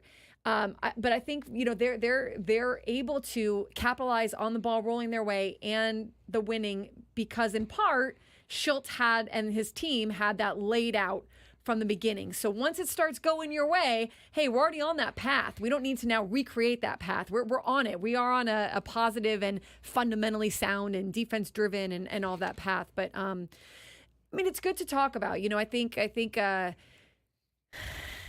every player is different. Like picture you in a room with 28 people. Like everyone's got an ego. Everyone's going to hear messages differently, but they have all kind of bought in, and it's been the right recipe, right? Like the right ingredients. And Schilt's been stirring that cauldron the right way, adding the right spices along the way, Schilt with the wayward sisters. Bubble, bubble, toil and trouble. I like it. All right, when we come back on the Padres Deep Dive Hour, the state of the race. We give you another update on the state of the race, and not just here, but elsewhere, because things are starting to shake out in the National League and other places. The hunt for October when we continue on the Padres Deep Dive Hour right here on San Diego's #1 sports station, 97.3 The Fan.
This hour on 97.3 The Fan brought to you by Express Employment Professionals. If your supply chain demands a flexible workforce, hire with Express Employment Professionals. With contract and full-time workers from Express Employment, you get the staff you need and manage contingent labor costs. Learn more at expresspros.com. That's expresspros.com. Okay. Taking a look in the hunt for October at where we stand today for the Padres and the NL Wild Card, NL West, LA yesterday. Idle? They were no, they won yesterday, didn't they? Who was that? The Dodgers. Yeah, the Dodgers won. Yeah, they won Dodgers in extra won. innings. That's right. Someone had a big home run there. They walked Mookie. The Angels. That's it. 4 runs in the 10th to beat the Angels. They intentionally walked someone to get to someone, and that someone then hit a home run. Yeah, that was Mookie Betts. Okay. They intentionally walked Ohtani to get to Betts. There you go. They walked Ohtani to get to Betts. Hit a home run. Yeah. Yeah. The Dodgers playing the Angels with Ohtani in town. Come on, give me a break. Yeah. Meanwhile, the Diamondbacks were up 7-1 in San Francisco and wound up winning 8-7. The world's highest scoring team, Arizona, puts 8 more on the board. Again, we said it yesterday. I think they are leading baseball in runs scored by now almost 50 runs. It's wild. Yeah, we had a good conversation on it yesterday. You can go back and listen, but essentially we were looking at their offensive numbers, and they're scoring a lot of runs, but the question mark around them is they almost need to because their bullpen is kind of shaky. And it was again last night as that bullpen coughed up 6 runs from the 6th to the 9th inning. And it was Justin Martinez, their rookie again. And it's like Lovolo just keeps going back and forth. But he's trying to settle on Justin Martinez because he's got a 100-mile-an-hour fastball and he's got a 90-mile-an-hour slider. He's got like 2 outstanding closer-ish out pitches, but his command is just not there. Some days he misses. He doesn't really know where he's going. He's a rookie. He may be more likely to get flustered. So Giants just barely avoided pulling it out. And think about that from the Diamondbacks perspective, because you want to be pretty settled in your roles heading into a postseason, right? Like you want your guys to feel pretty comfortable with where they're at. And the Diamondbacks are still trying to figure that out in their bullpen, where you look at the Padres and they pretty much all know what they can do at any given inning, right? So that's kind of something that you're going to, to watch with the Diamondbacks.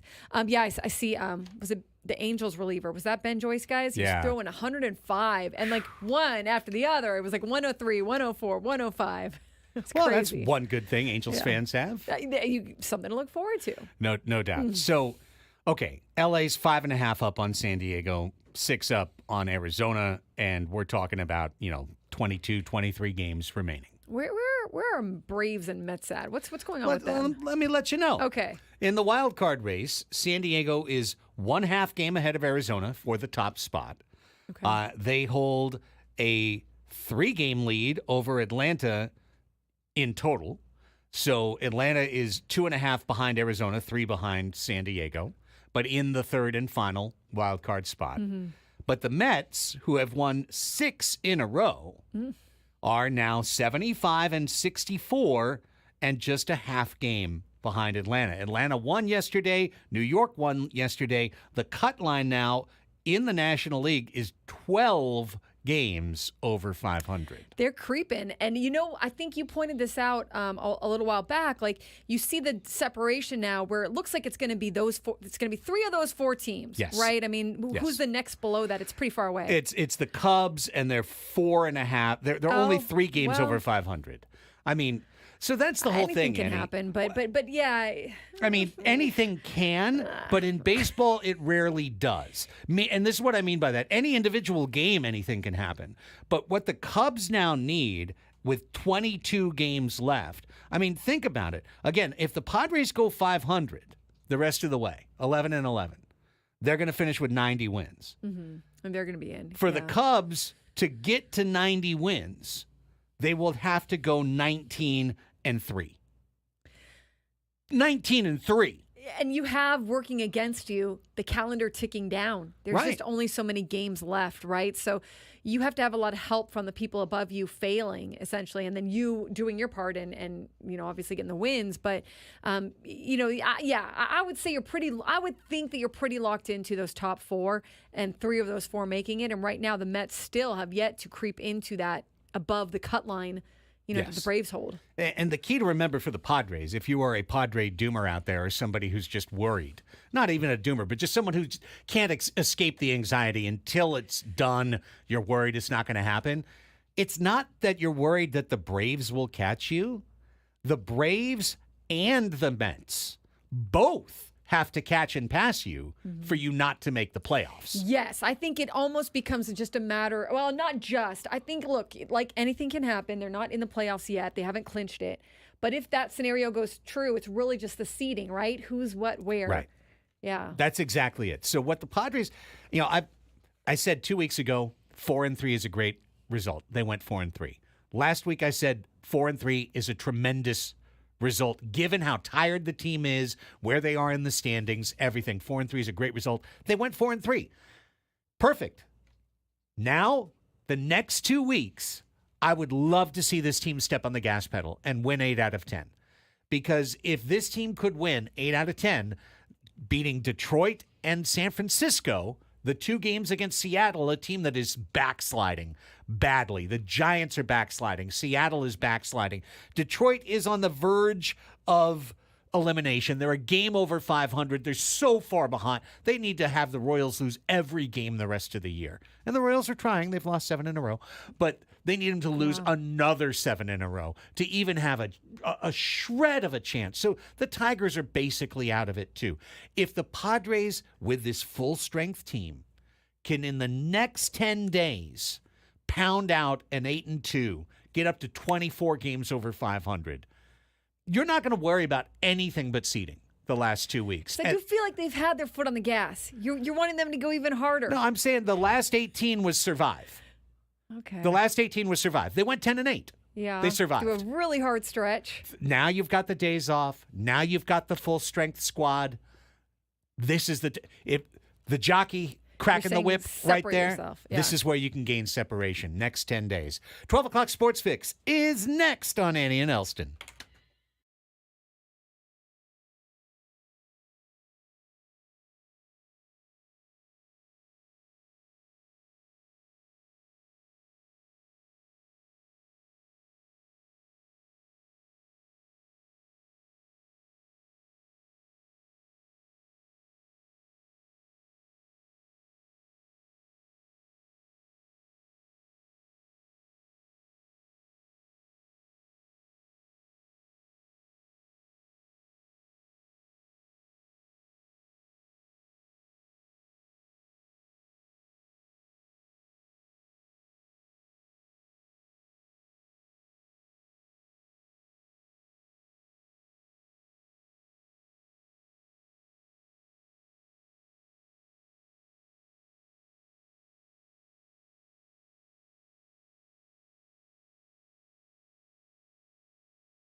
Midpoint of the show, midpoint of the week. It is high noon on Wednesday. Welcome back, everybody. Annie and Elsten, your midday hang.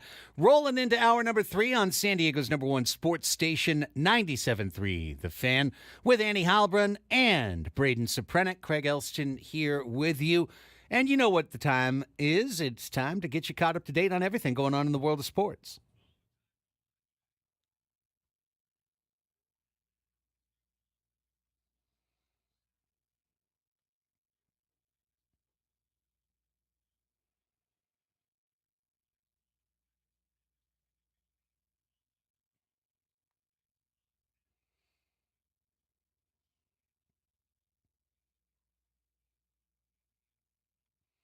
Pennant races are in full swing as the marathon turns into a sprint down the stretch.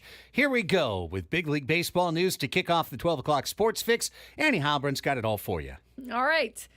Right-handed pitcher Lake Bacher has been claimed by the Marlins. It's like it writes itself somewhere, a lake and a fish and something, but I just don't have it. But someone has it somewhere. The Padres designated him for assignment on Sunday, a 5th-round pick out of Wisconsin Whitewater. More water. Bacher was the last draftee from the 2016 class still in the organization. The Orioles announced that outfielder Forrest Wall cleared waivers and was sent outright to AAA Norfolk. Baltimore claimed Wall off waivers from the Marlins last week. The Yankees plan to activate Clark Schmidt from the 60-day injured list to start against the Cubs on Saturday, according to The Athletic. Schmidt has been out since late May due to a lat strain. We mentioned this story yesterday. Royals manager Matt Quatraro, he left the team due to a personal matter. Well, the Kansas City Star reported that he attended a memorial service after the passing of his mom. He is expected to return to the team before today's game against the Guardians. The Diamondbacks reinstated first baseman Christian Walker from the injured list yesterday. He's been out since the end of July due to a strained left oblique. He takes the roster spot of outfielder Lourdes Gurriel Jr., who is heading the other way. Gurriel has been placed on the 10-day IL due to a strained left calf, retroactive to September 2nd. They get one, they lose one.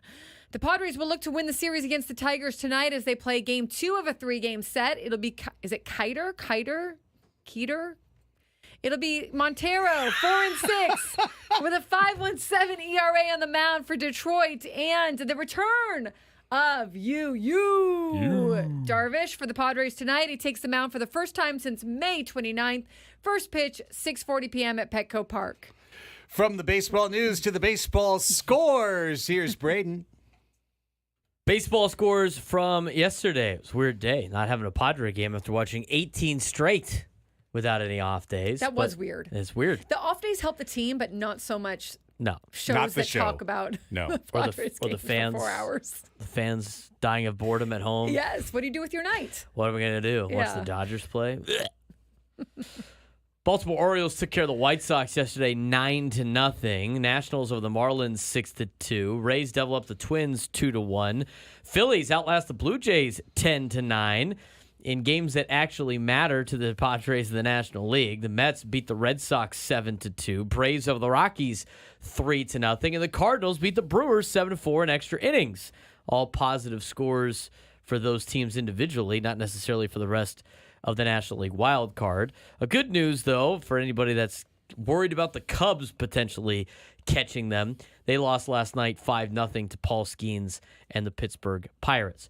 Royals continue to struggle here in the month of late August and early September. They lost to the Guardians 7-1 last night. Rangers take care of business against the Yankees 7-4. A's over the Mariners 3-2. A's have the second best record in the American League since the All-Star break. Good job for Mark Kotze and company trying to get some dubs to end the season. They beat the Mariners 3-2. Dodgers over the Angels 6-2 in extra innings. And the Arizona Diamondbacks have pretty much almost put the final nail in the Giants' coffin. They beat the Giants last night 8-7. That's a look at the Major League Baseball scoreboard. I'll be back in just a little bit with some college and NFL news. But first, time to give you all the rest of the sports. Here we go. U.S. Open. We've got an All-American men's semifinal in the U.S. Open. Taylor Fritz has reached the semifinals for the first time in his career and will face fellow American Francis Tiafoe, meaning it's a guarantee there will be an American man in the men's final for the first time since 2009. Wow.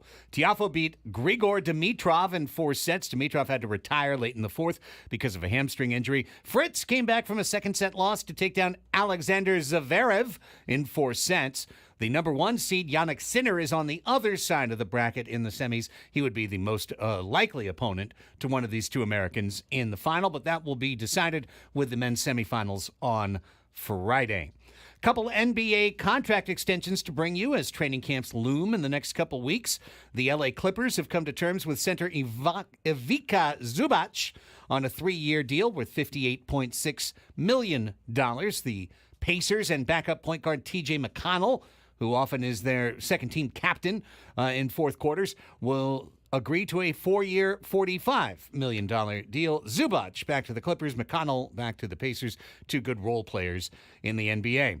In the WNBA, Caitlin Clark and the Indiana Fever have clinched a playoff spot. You know, it seems like since all the hype when they first got into the WNBA happened, it settled down, and now they've just been playing. Her, Angel, it's just been basketball and not drama. Completely agree. Yeah, that's good. And they've both been terrific. Yeah. Reese has set the WNBA single-season rebounding record, even though her Chicago Sky have lost 7 games in a row. But going the other direction, going the other direction is Indiana. The Royals. Sorry.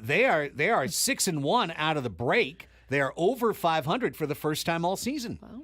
Tonight, they host the hapless LA Sparks, who are 7-25. So if you want to watch Caitlin Clark continue her great season, that's 4:30 today.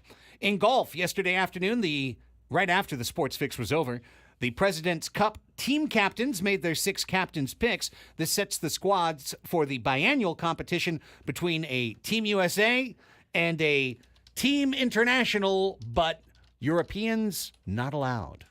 So that's how it's different from the Ryder Cup. The Ryder Cup is Team USA versus Team Europe. Every 2 years, every other 2 years, it's the President's Cup, Team USA against everyone else. So the U.S. team is as follows. Scotty Scheffler, Xander Schauffele, Colin Morikawa, Wyndham Clark, Patrick Cantlay, and Sahith Theegala were the top 6. So they get automatic berths on the U.S. team. Then Jim Furyk, who's the U.S. captain, made the following selections.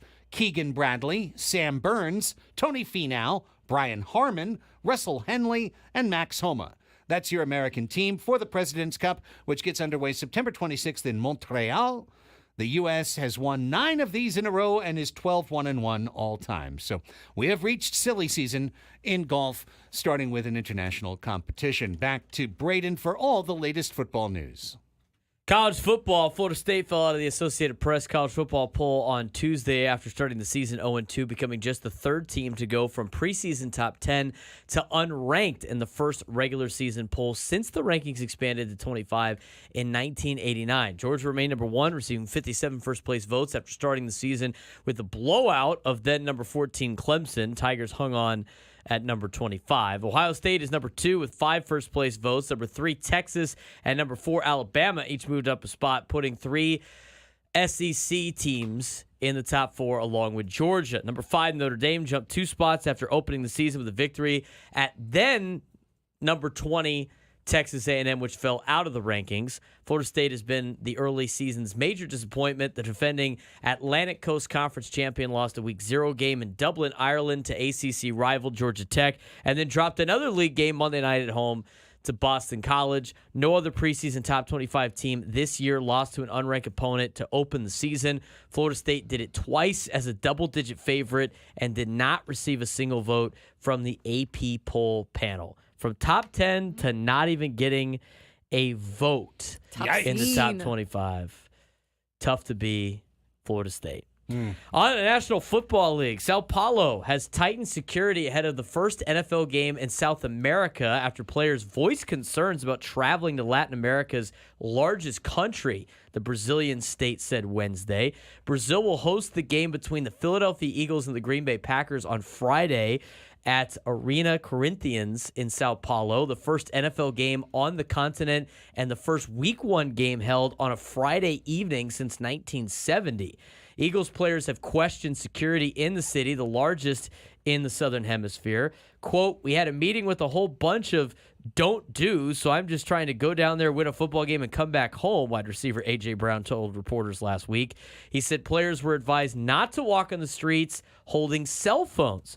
Week 1, I'm looking forward to it. I can't wait. Darius Slay Jr. said recently on his Big Play Slay podcast. But, man, I don't want to go to Brazil. You want to know why? I'm here to tell you why. They're already told us not to leave the hotel. They told us we can't do much going on because the crime rate is crazy.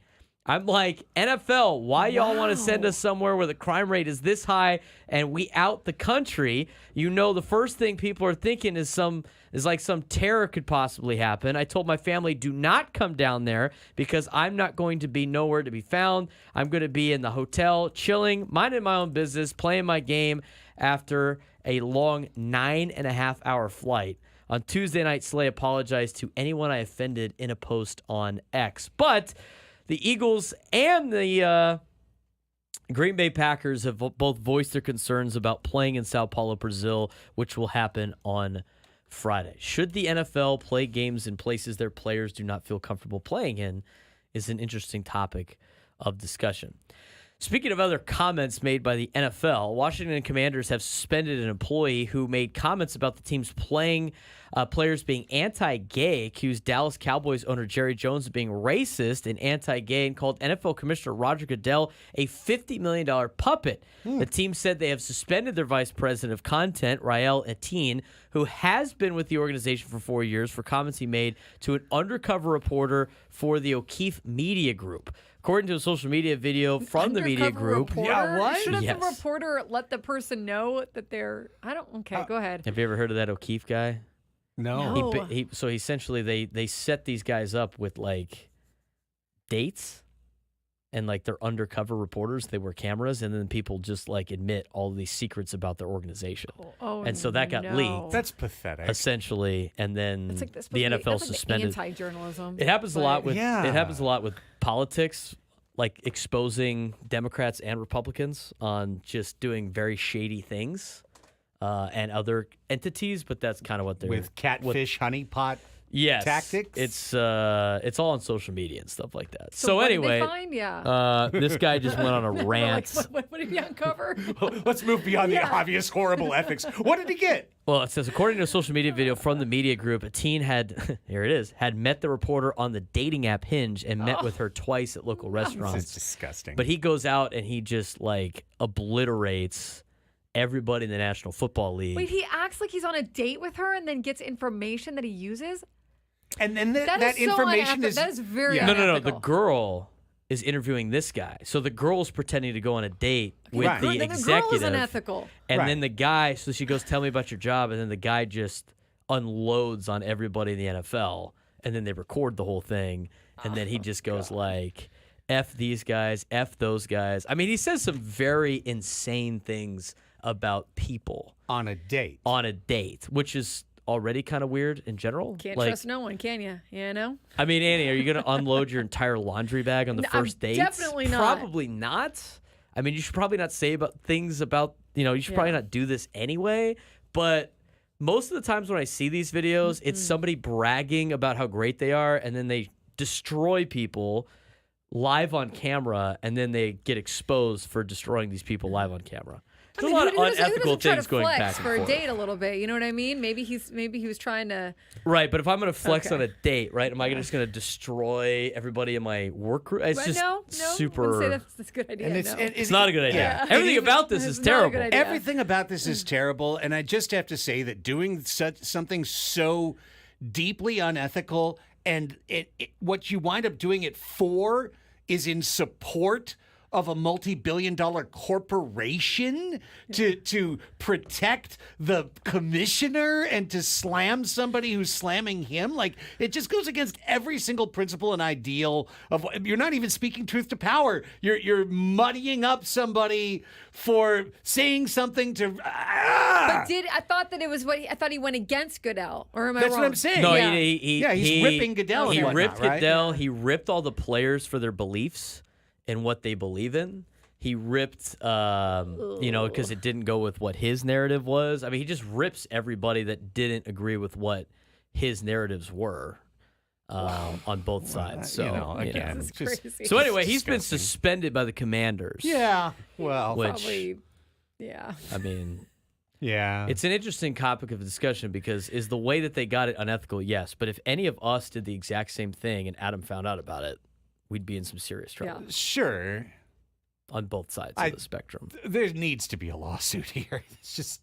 Or it's like if you do uncover something that really could help save someone, or someone's like in danger of whatever, like where is that line of ethics if you're really like it's altruistic in a way that could change someone's life, but then there has to be ethics. Gotcha, catfish work. I mean, that's all this is. I'm lying about who I am. I'm creating a false impression. I'm creating a false profile. I'm then going on a date on a false pretense. Right.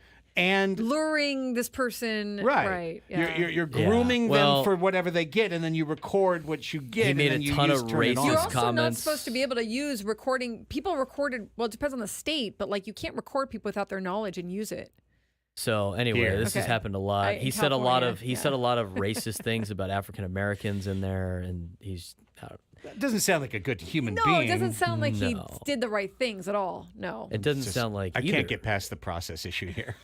But I hear you. Right. I mean, filming it. Well, what if the girl just went out and told everybody what he said, and then it was a he said, she said thing? And if you have it on film, I'm not saying you should do that. But again, all under the pretense of I'm out with you for a date, not I'm out with you for an interview. Right. But it sounds like it's not like they physically. Hey, can you tell us what your opinion is on Roger Goodell? It spurred into telling on. all but these you things. have a drink or two. You're like, so what's your job like? You. In news for injuries, Jamar Chase, or not really injuries, but contract disputes. Jamar Chase is back at Bengals practice ahead of the opener. Received the most positive sign they could get on Wednesday. Wide receiver Jamar Chase participated in the first official practice of the game week ahead of the team's season opener against the Patriots on Sunday. Chase was seen participating in individual drills portions of practice open to the media. The report before was he was not going to be able to play because he's still holding out. So good news for Matt Scraby, who drafted him in fantasy last night. Maybe Jamar Chase will play, but we'll get more information on that as it comes about. And that is the latest on the football news. Which brings an end to today's 12 o'clock Sports Fix for Wednesday, September 4th, 2024. But don't go anywhere, fans, because we set the stage for this in the 10 a.m. hour. The NFL Team Eliminator is down to its final 2 days, and today we need to go from our final 6 to our truly final 3 to set our final tribal council for tomorrow, when we will decide the official, unofficially official Annie and Elsten NFL team for the 2024 season. When we come back, we've got to cut 3 teams. I think 2 basically on the chopping block with the guillotine sharpened, but the third's going to be a tough one. And we're going to get into it and finish the job when we come back. Annie and Elsten on the Fan.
Baseball is a lot of things, but it isn't boring.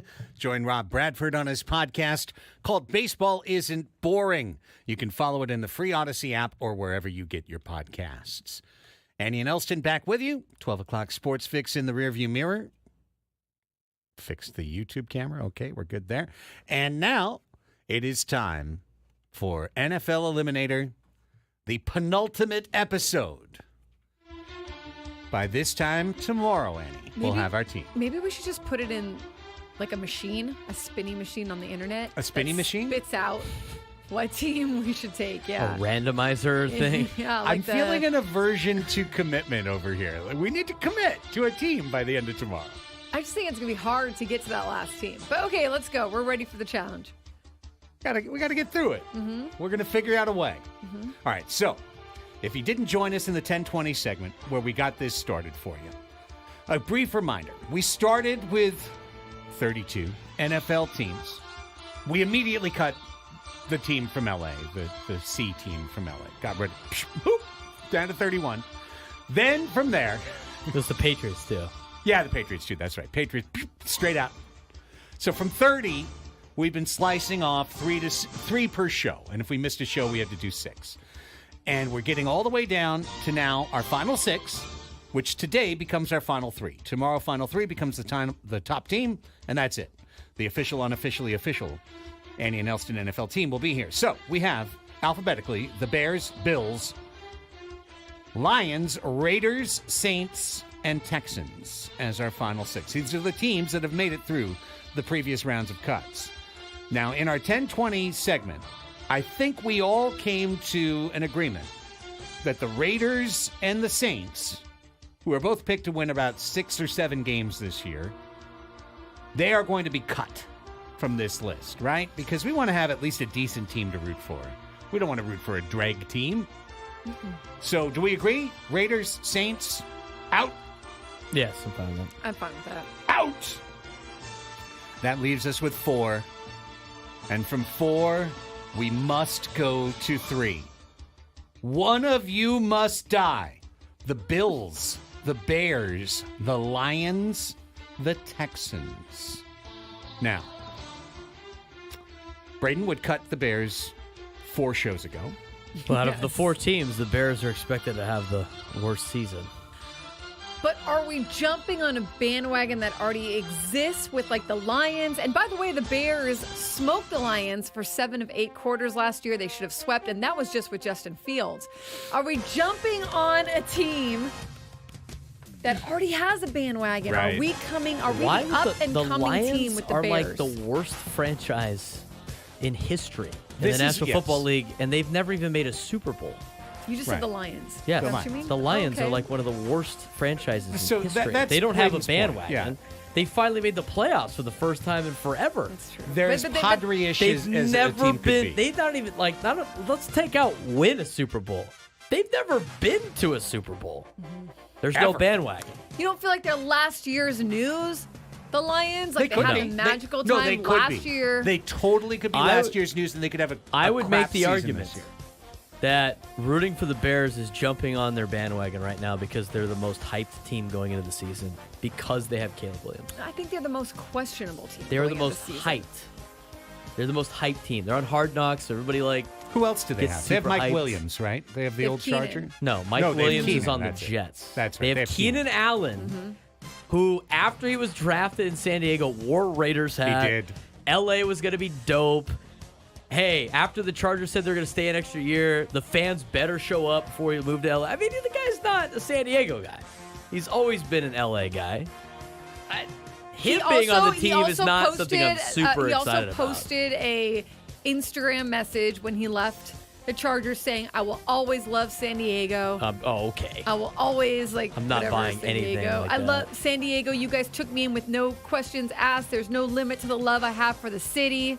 That is such BS. That guy couldn't wait to get out of here. I mean, He couldn't wait to get out of here. LA's going to be dope. Like, while he was a everybody... Raiders fan. Ultimately, I wasn't. I'm just saying, though, like, LA's going to be dope is what he said, like, the day they left.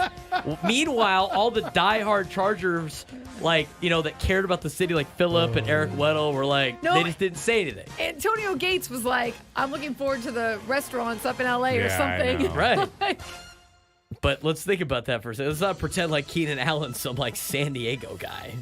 Okay, so Keenan Allen's on the Bears. Mm-hmm. Caleb Bears. Williams is on the Bears. Those are two incentives for me not to root for them. Fair that's Those because two players. you don't like Caleb Williams. I don't like Keenan Allen either. I can't root for Keenan Allen. I never rooted for him as a Charger. I will say that. It's hard. I When mean, he was San Diego, that's one thing, but San Diego was one thing, but he was probably one of the most just annoying as they went to LA. Compared to Phillip, who was driving back and forth, and Eric Weddle, that, thank God he didn't have to go to LA. who else do the Bears have? Do they have a good running back? Anyone else I can root for? Don't they got DeAndre Swift? Didn't they pick him up? You're asking me. They just signed DJ Moore to a contract. DJ Moore is extension. good, right? That's a good player. DJ Moore. DJ Moore. So we got that going for us. Depth chart, official depth chart of Chicago Bears. DJ Yeah, Moore, DeAndre Swift. Cole Kmet's all right. DeAndre Swift and Khalil Herbert. Keenan Allen, who's old. They got a fullback, Craig. Does They've got that named tickle your Montez fancy? Sweat. Sweat. I'm going to sweat with it. I'm out. I think it's the most hyped team going into the season. Interesting. Craig, what say you? Yeah. See, Jake knows ball. Mega City Chicago has everything they don't need to get your fandom to. I would agree. Okay. You're rooting for the team. Oh, you guys got me caught in the middle. I hear what Braden is saying. I also fully respect that we should put the Bears in the final three at the very least, because you have been such a passionate advocate of the Bears. If we don't keep the Bears, then they got Roma Dunze. That's kind of cool. Hey, That's a good one. Yeah, he could be really good, right? Yeah, from Washington. Yeah, I liked him on the Vertical Giants threat. offseason. look, we Hard found knocks. some common ground. Could be Caleb to a Dunze. That could be Right. fun. We're only like half of the matchup on that. So those are the Bears. Yeah, the Bears have had to deal with the White Sox. So They're Like- also Bulls fans. I'm- Which is of Chris of Ello. all the big cities, that I would normally just automatically write off. I have probably the least hatred for Chicago. I mean, they're in the middle. It's cold or it's windy or it's hot. Right. There's something wrong there all the time.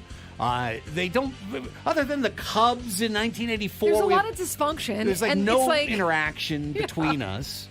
So, but it would be weird because it's such a gigantic sports town, and then we're glomming on to Chicago. That part I completely agree is weird, which is what our chat said. Okay, can we put another team in focus here? Okay. Why are we hanging on to the Bills? They're the lovable losers of the NFL. Yeah, why are we hanging Four on to the straight- Bills? The Bills are also Four their- straight Super Bowls in which they didn't win. and their They time got is Padres kind fan of Josh Allen, San Diego product Casey Tuhill. I like the Bills. I like their swagger. I like how they jump through tables. That's kind of fun. I think Bills or Lions. Like, I feel like you got to pick one or the other. I feel like they're almost the same kind of team-ish. Like, they're the underdog. Bills have had more success than the Right. Lions have had. Yeah, Bills quarterback's better. Josh Allen is good. It's better than Jared Goff. You're going to have to deal with snowy, stupid games. You're going to have to watch is the fun. Patriots. Oh, well, you get to watch them beat the Patriots, maybe. Okay, so that actually is I'm going to put that as a point in their favor. I hate the Jets, too, and watch them beat the Jets, hopefully. So, okay, so there's that. But, Beat Elo's Dolphins. yeah, we could have a show v show rivalry. True. With Bills Dolphins on 2 weeks a year. True. The Bills don't have. They don't have like a wide receiver one. They have a group of guys. Looks like I'm reading an article here. I was gonna say. I was like, "What are you looking at their depth chart?" I'm reading. They don't have like wide receiver one. They need to make a Right, move. because Diggs is right, gone. Right, Well, because right. they have Kahil Shakir, who they expect to be good. They get Curtis Samuel. Really like him in fantasy. Marquez Valdez-Scantling's a Bill. That's fun. I like Dalton Kincaid, Dawson Knox. They're two tight ends. I see an article here, and I'm not saying they're right. They don't have a running game worth a damn. They're like Jets primed to overtake the Bills. Was that written in New York? Yeah. I feel like we've missed the Bills' prime. I Definitely do. did miss the Bills' prime. I think we've missed The the Bills were prime. hot Because like a few years ago. the It was Bills like have the missed Bills. the Bills have right. missed their prime. I would be willing to cut the Bills today. I'd be willing to cut. I'd be willing to cut the Bills. And Von Miller. Like I feel like I would pick the Lions over the Bills. me too. So Me too. And I think a final 3 of Bears, Lions, Texans is spicy. And I can personally be cool with any one of those 3 teams, whatever comes out of it tomorrow. I think now for whoever we decide for tomorrow, we come with our best arguments. Yes. Yes. Yes. Yes. Okay. So are we in agreement? Bye-bye, Buffalo? All right, we can get rid of the Bills. Bye-bye, They have a fun Buffalo. touchdown Bye-bye. song though. Let's go Buffalo. Let's go Buffalo. I like. I mean, I do like the city. I like the fact that all the fans come there. I remember Takeo Spikes when he came to the Chargers saying, "There's no place like Buffalo." Playing in Buffalo. I'm sure. Yeah. Upstate New York. And the passion. And, Nobody circles the wagons. Right. Yeah, well, we've just thrown a torch inside The those snow. wagons. Now the wagons are burning Yeah. All because right. they're gone. Niagara Falls. Yeah. No Well, more Right. off they go. In a barrel over the falls. There they go. Goodbye. Yes, you can go to Buffalo Wild Wings in their honor and Yes. visit Gwen and Chris and Scravy today. Tip 1 for Buffalo. Say Yes. goodbye, Buffalo. Hello, Buffalo Wild Wings. On Reagan Road in Mira Mesa, by the way, live broadcast 2 to 6 today. Dave in the chat says Josh Allen wears 17 because of Rivers. Oh, God, you're pulling us back. Nah. Okay. He's Nah, you've gone already cut now. him. He's gone now. We Don't can worry about always it. root for Philip Rivers' high school team that he coaches. Well, you remember Sure. Josh? You know Josh Allen's story out of high school? What's that? Guy grew up in like just outside the Fresno area. Was like really, I think his family all went to Fresno State. Really wanted to go to Fresno State. Out of high school, Fresno State said thanks but no thanks. So he goes to junior college, does well at junior college. Wyoming picks him up, and then he goes down and beats the living hell out of Fresno State. Oh, that's beautiful. Which is great. And then he's worked his way up to that. But Fresno State was like, we're okay. Yeah. I'm sure they would have loved to have him. Bills Mafia is tight, too, Bills Jax. Mafia You're right. is Bills sweet. Mafia is sweet. It's better than the Lions Mafia. The Bears. Okay, Matthew says Bears over Bills is insane. That's fine, Matthew. Everyone I has their own agree. opinion. There's a lot of people Everyone in the has their own chat that opinion. agree with that. Not Matt. Matt in the chat is also Bears.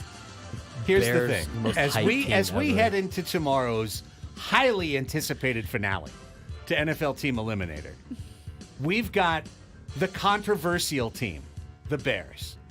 We've got the popular team, the Lions, and then there's the Texans, just sneaking on I into have the finale. no emotional attachment to the Texans. Sneaking on in. And I They're just just have a good. feeling they're going to sneak on out with the trophy when it's all said and done. Who are you talking about? The Texans, the I team love we the haven't talked Texans. about I at have all. no attachment to the We haven't Texans. talked CJ about Stroud's going to be a good legit. team. Their Right. offense is badass. They got a bunch of dudes down there. I love the Texans. Cody, I am all on the Chiefs, but we decided to let the Chiefs go early on Yeah. just because we Cody, kind of got that's out of like the AFC. days They're ago, like my a guy. dynasty. Where have you and, been at? You know, It'd be like rooting for, I don't know. Even though rooting I have for IBM. I have Mahomes and Kelsey in two of my fantasy leagues. It's gonna be great. All right, Bears final loving 3. is Cubs loving. Well, what is it? Texans loving is Rangers loving? Like what? Well, that Texans would loving the would be Astros. Astros loving? Astros loving, yeah. Or Rockets loving, I guess. CJ Stroud, Joe Mixon, Stephon Diggs, Nico Collins, Tank Dell, Dalton Schultz. Wow. What an offensive unit. Robert Woods is all coming off the bench. Dameon Pierce, solid running back. What about them Lions, though? Laramie Tunsil is on the Texans. He had the whole like gas mask Yeah, I remember weed that. thing. All right. That's it for today's NFL Team Eliminator. Final tribal council is set, arguing their case tomorrow to be the sole survivor, the Bears, the Lions, and the Texans. And everyone else, they had their chance. They were cut along the way. We say thanks. For some reasons that are logical and some that are completely illogical. Yeah, right, absolutely. There's no rhyme or good reason here. You know, we had to get where we got, and we got here. And here we are. We upset one guy in the chat with the football thing. It's hilarious. When we come back, if you hated this segment, just wait. There's more. Because we've got our silly game to play next. Every day, 12:45 silly games. Today's silly game, as everybody knows, the game of comically easy trivia, where you're going to need to go head-to-head against either myself or Annie. 10 questions in 60 seconds. The hook is, All of them are pretty easy questions. They're ones that everybody knows. And we need a contestant to play. If you can call in and win or tie, you'll be qualified for our grand prize drawing at the end of the month. A 2-night stay at Wynn or Encore Las Vegas, and 2 tickets to see Awakening, the thrilling spectacle at Wynn Las Vegas. Tickets on sale now at awakening.com. We open up the phone lines right now to find a contestant to play Everybody Knows. 833-288-0973 is our phone number. 833-288-0973. That's the number to use to call. Dial us up. We'll find a contestant during the break, and we'll play Everybody Knows when we come back on The Fan.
Appreciate our chat doing yeoman's work for us, including now trying to let us know where the respective San Diego bars are for the teams that we are potentially backing. We're finding out where there are Bears bars, Lions bars. Is there a Texans bar? I don't know. In San Diego? If so, where? Hopefully La Mesa, so I don't have to drive very far. I'm sure there's one for everybody. There probably is, but who's to say which team's going to win? That is for tomorrow. Today, it's time for Silly Games, where every day we give you an opportunity to qualify for our end-of-the-month Vegas Grand Prize drawing. This is a particularly good one. 2-night stay at your choice of property, either Wynn or Encore Las Vegas, plus 2 tickets to see Awakening, the thrilling spectacle at Wynn Las Vegas, with soaring aerialists and bounding acrobats and a story of light and darkness and a quest to save the world and all such things. Sounds very exciting. Very exciting. Today, you play Everybody Knows, the game of ridiculously easy trivia, where all you have to do is tie or beat the host here, and you will be in. Who is our contestant today, Braden? We're going to go with Brad and Escondido. Brad, what's going on? Hi, Brad. Hey, how you guys doing, man? Doing great. Thanks for calling in. Hey, Brad. You are today's contestant. Hey. We That's appreciate awesome. you. By the way, you guys are growing on me.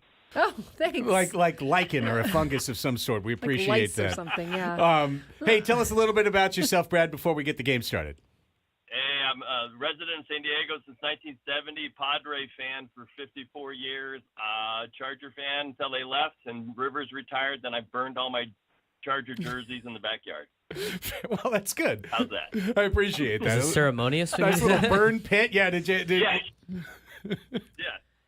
You and many others, yes. Yes. Well, okay, Brad, the game is very simple. It's called Everybody Knows. Here's how it works.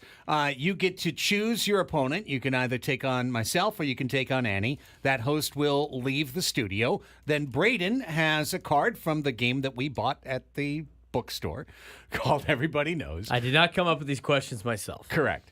With 10 easy questions, and you'll have 60 seconds to answer as many of them correctly as you can. Then the host comes in, here's the same questions, and if you can tie or win, you're going to get thrown into the mix for the end of the month, and hopefully you'll be at Wynn or Encore Las Vegas later this summer. Sound good? Sounds fabulous. All right, Brad, who do you want to take on, me or Annie? All right. Annie, bring it on, because my mom's name is Ann, so bring it on. Nice. And hello to your mom as well. All right, Brad, I'm going to leave the room. Okay, Annie is heading out. I have to grab the little scorecard so I can keep score. And Braden is grabbing the question card to give you the questions. Good luck, Brad. We royally screwed up, by the way, because I found the page that has all of the NFL teams and what bars they go to in San Diego. I feel like this is information we needed before we started this thing. You're probably right. Some NFL teams have like 5 bars in town, which is crazy. We can talk about that later.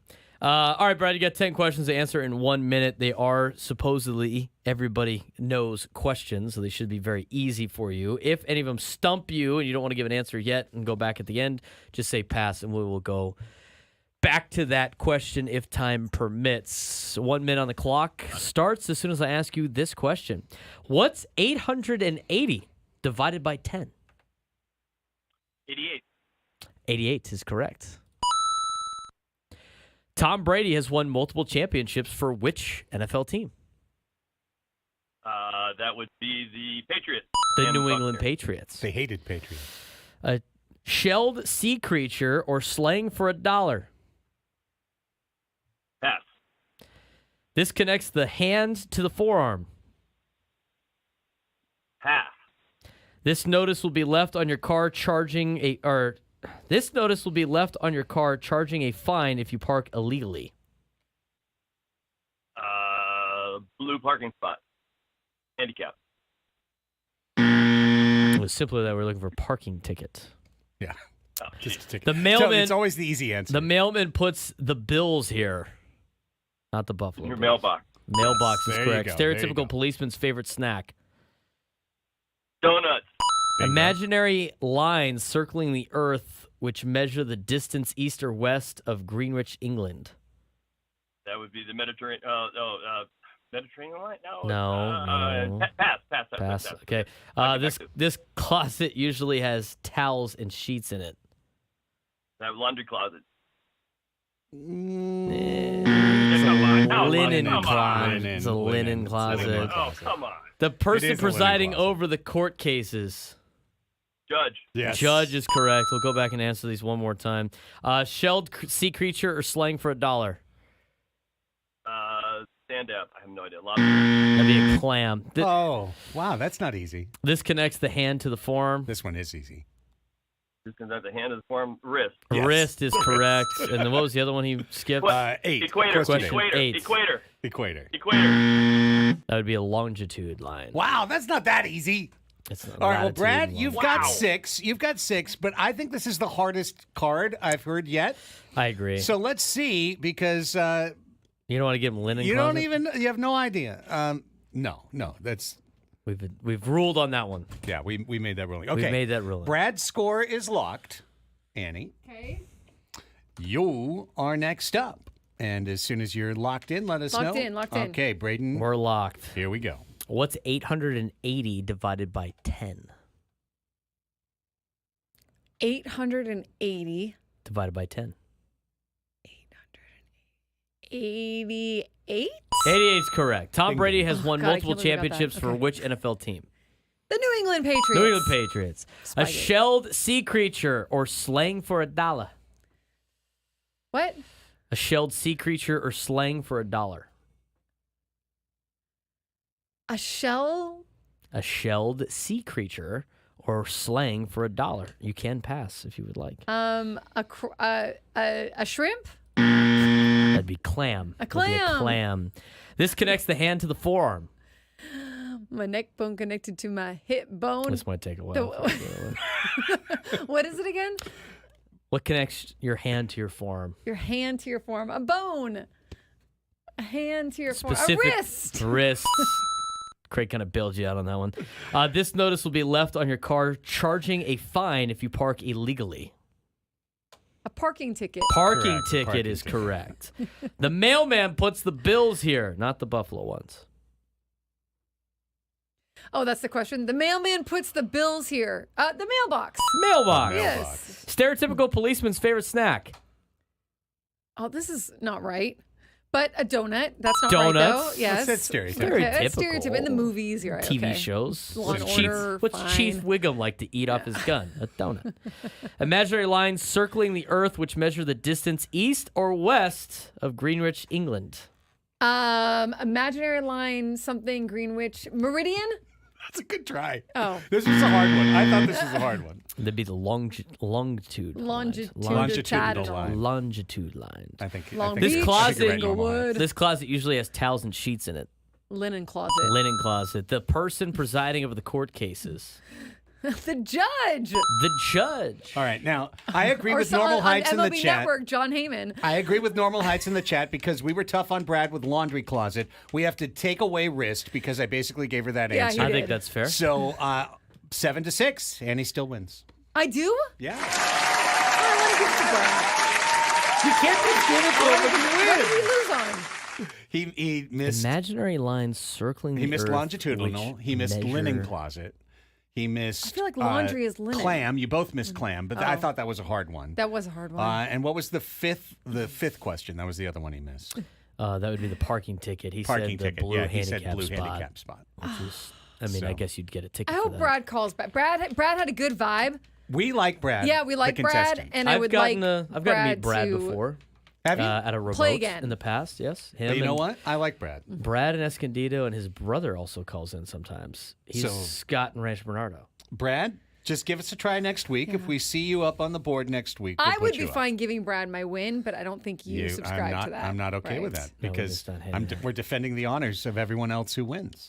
It's correct because we have people that have qualified already. Yes, that's true. We I heard have- Ben and Woods qualify somebody just yesterday. Actually, Or today. I forgot we have a new one, so we do not have anybody that's qualified. No, well, then Paul's just yet to put it in because I heard it this morning. John in the chat says, I am correct. Longitude lines are all meridians. Yeah, but that's How not the about answer. that? He's not looking for the meridian line, Oh. looking for the longitude line. Well, then you Prime win meridian's 8-6, different. Annie. Oh, yeah, I guess I did already win. Meridian this. If you want to pick a fight with everybody knows his cards, go ahead and do it, buddy. If that's going to make you feel happy at night. We're going to reset the show right after this.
1 p.m. here on a Wednesday on the Annie and Elsten Show, taking you into Gwyn and Chris. They'll take the airwaves at 2 at, tell me again, Braden, Buffalo Wild Wings. Wild Wings in Mirror Mesa. Okay, so Scraby just stopped in, and of course, Annie Heilbrunn joined by Craig Elsten and Braden Suprenant. Scraby just stopped in and said that they are giving away Padres tickets. So if you're on the fence of maybe going down there, they're giving away Padres tickets at 3, 4, and 5 p.m. to a game happening later this month at Petco. Oh, okay. Not today's game. Not today's game. Today's Later game. this month, but you can win the tickets if you're down there. Did you see his shoes? I didn't. Scrape's got nice new shoes, like Padre colory shoes. He was in here this whole time. I never even looked at his shoes. I Brand feel new bad. Nikes. It was so weird because Wow. it's got color on it, and usually Scraby wears black on black with black, Yes. and it actually had bright yellow. Like, and I it bet was Scraby has some black pumpkins, you know? Oh, yeah. There's people in the chat that are saying they're looking for it. By the way, I found the site that has all of the NFL bars on it that I was telling Craig when you walked out. There is one team there's one team in the NFL that does not have a bar in San Diego. One Could you team, the guess Jaguars. that team? No.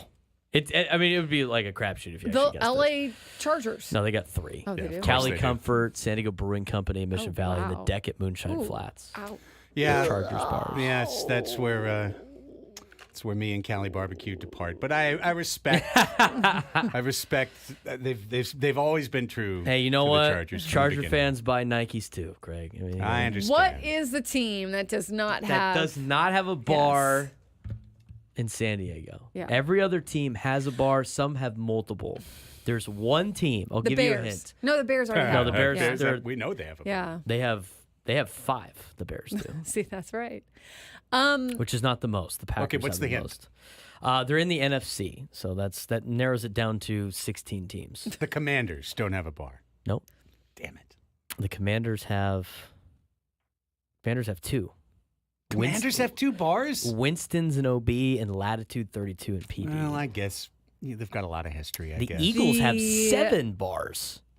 7 bars. Four The of Texans. Four The of them, Texans. 4 of them are in PB. Texans have a bar. Yes. Okay. The Houston Texans have 1. East Village Tavern and Bowl. Okay, give us another hint. Well, they're in the NFC. That should be. Well, I mean, there's 16 teams. The a lot of Jets. teams in the NFC. No, but you've listed That's a bunch an of teams AFC that are in the AFC though. So NFC teams. The Falcons. It's only Adam's house. My bad. Bluefoot Bar and Lounge in North Park is the Falcons No bar. way. The Bluefoot sullies themselves to the Falcons? We should have eliminated It's a this soccer team bar. way before. Oh, you need the. Okay, Tony needs those boxes right there. Okay, I got one. How about the Arizona Cardinals? Good guess, but no. Oh. Wow. I get weird. It's not like there's any rhyme or reason to this, so you can keep guessing if you want. Arizona Cardinals have Coaster Bar and Grill and Duck Dive. The Saints? New Orleans has one. Hi, Tony. What's going on, Tony? Hi, Tony. Hi, Tony left some belongings in the studio, so he's grabbing them real quick. Good to see you, Tony. Enjoy the game today, Tony. Appreciate you, man. See you, Tony. I wondered who those were for. Not Well, us, apparently. One's for Jesse. Ah, Got that it. makes sense. Okay. They look too nice to be in this studio. Yes. Take care. Bye, Tony. Tony was on the outside. He's like, he was in a squat, and he was like, I need those right there, and and he's like trying to be quiet, like, Yeah, he could do it. Yeah. and he's like doing hand signals, like he's an offensive coordinator trying to call a play. I'm Just glad come he in. took the fancy whiskey bottles. We were wondering who they were for. Because we were just gonna They were take. casting. Yeah. Well, Yeah. it's kind of like when you see a really, really nice golf ball that was left on the course, and you're like, wait, someone hit that, right? And then you look back and like, well, wait, if I come back and it's still there, I'm taking it. Mm-hmm. So it was kind of like, if that whiskey's still there tomorrow, What do you think you would have done if you walked in and it was it's like, gone. Oh, we were just drinking it. no, like the whiskey was gone. It was like, oh, we took it home yesterday. Well, I guess they were in a. All right. Okay, go ahead. We gave it to NFC Buffalo South. Wild Wings. NFC South team. Panthers don't have a bar. No, it's McDeeney's in National Cities. The Panthers. So it's the bar. Buccaneers then. The Buccaneers do not have a bar Oh, in well, San this Diego. is a lost opportunity to any of you bar owners out there. The Buccaneers, easy. Pirates, planks, bombs that go off What's when the you clientele? score. I mean, how many Bucks fans we got in town? I don't. Both of them. Could have been the 3 of us, but too late. Yeah, we could have It's started more- our own it bar. could be a smaller bar. We It could be could like a have done smaller that. establishment. Maybe What just is the a ship? Maybe just a ship at Maybe Harvard. just a ship, right? It's the Bucks ship. Maybe Last just from the fun- stands by the water. Last fun trivia question you should have no idea about, but it's fun to guess. The team that has the most watch party bars in the NFL in San Diego, they have 8. Can you name that organization? Cowboys. It's not the Dallas Cowboys. Wow. Dallas Cowboys have 3. Steelers. Cerveza Jacks, Union Tap, and Truck Stop are for the Cowboys. Not the Steelers. They're in the NFC. There's a hint. Oh, it's an NFC team. Okay. 8 bars for the Niners. Yes. For Moon- Scraby's Niners. Moonshine Beach in PB, Bootlegger downtown, the Saddle Bar in Solana Beach, Vibes Kitchen and Lounge downtown, Northside Tavern OB, Henry's Pub downtown, Bottle Rocket East Village, Taproom Beer Company North Park. I knew about Bottle Rocket. You know, at the Toyota dealership in El Cajon, That's where the Bucks bar is? In the waiting room? there's in the We got free coffee for you if you. Yeah, there's a pirate ship whole thing. Okay, it's like a whole pirate ship thing for like the kids to play on, but we always take pictures on it because we're idiots. But it's a whole pirate ship thing, and they could just be the Bucks. I'm trying to find a La Mesa one for bar. Craig, Yeah. but I don't. There's one La Mesa, and then there's the one that's in the college area, which is close but no cigar. Okay. But there's only one team that has a bar in La Mesa. They have 7 bars throughout San Diego. So Eagles? No. Oh. There's another team with 7 bars. Jeez Louise. Who? That would be, it's a very notable team. The Patriots. No. Oh, okay. That would have been just iconically funny. Exactly. I was just like, there it is. No, who is it? Ironically funny. Just That tell would me. be the Green Bay Packers. Well, They go to Hooley's. okay. I will say, I like Hooley's. because it is difficult to keep restaurants and establishments up and running these days. Like Yeah. if this brings you in more people and you make some profit, hey, more power to you. So I've actually looked into this before because like TCU kind of has a bar and then they don't. It was up in I think it's up in Encinitas is where theirs is at. But it's like you basically establish like with the team that you're going to go there every week, and then you just talk to the restaurant, and then they make a deal, and then they put it on the team's website. And then you just got to go all the time, obviously. But that's like a lot of these places they would have be the so problem. many fans of one team show up that there's like a quick thing to make it an official bar of an NFL team or whatever like that. I did have somebody text me, where's the Seahawks bar? That would be Thrusters Lounge in PB. Okay. There you go, Mike. I mean, Paul could have just texted you off the air that. It didn't.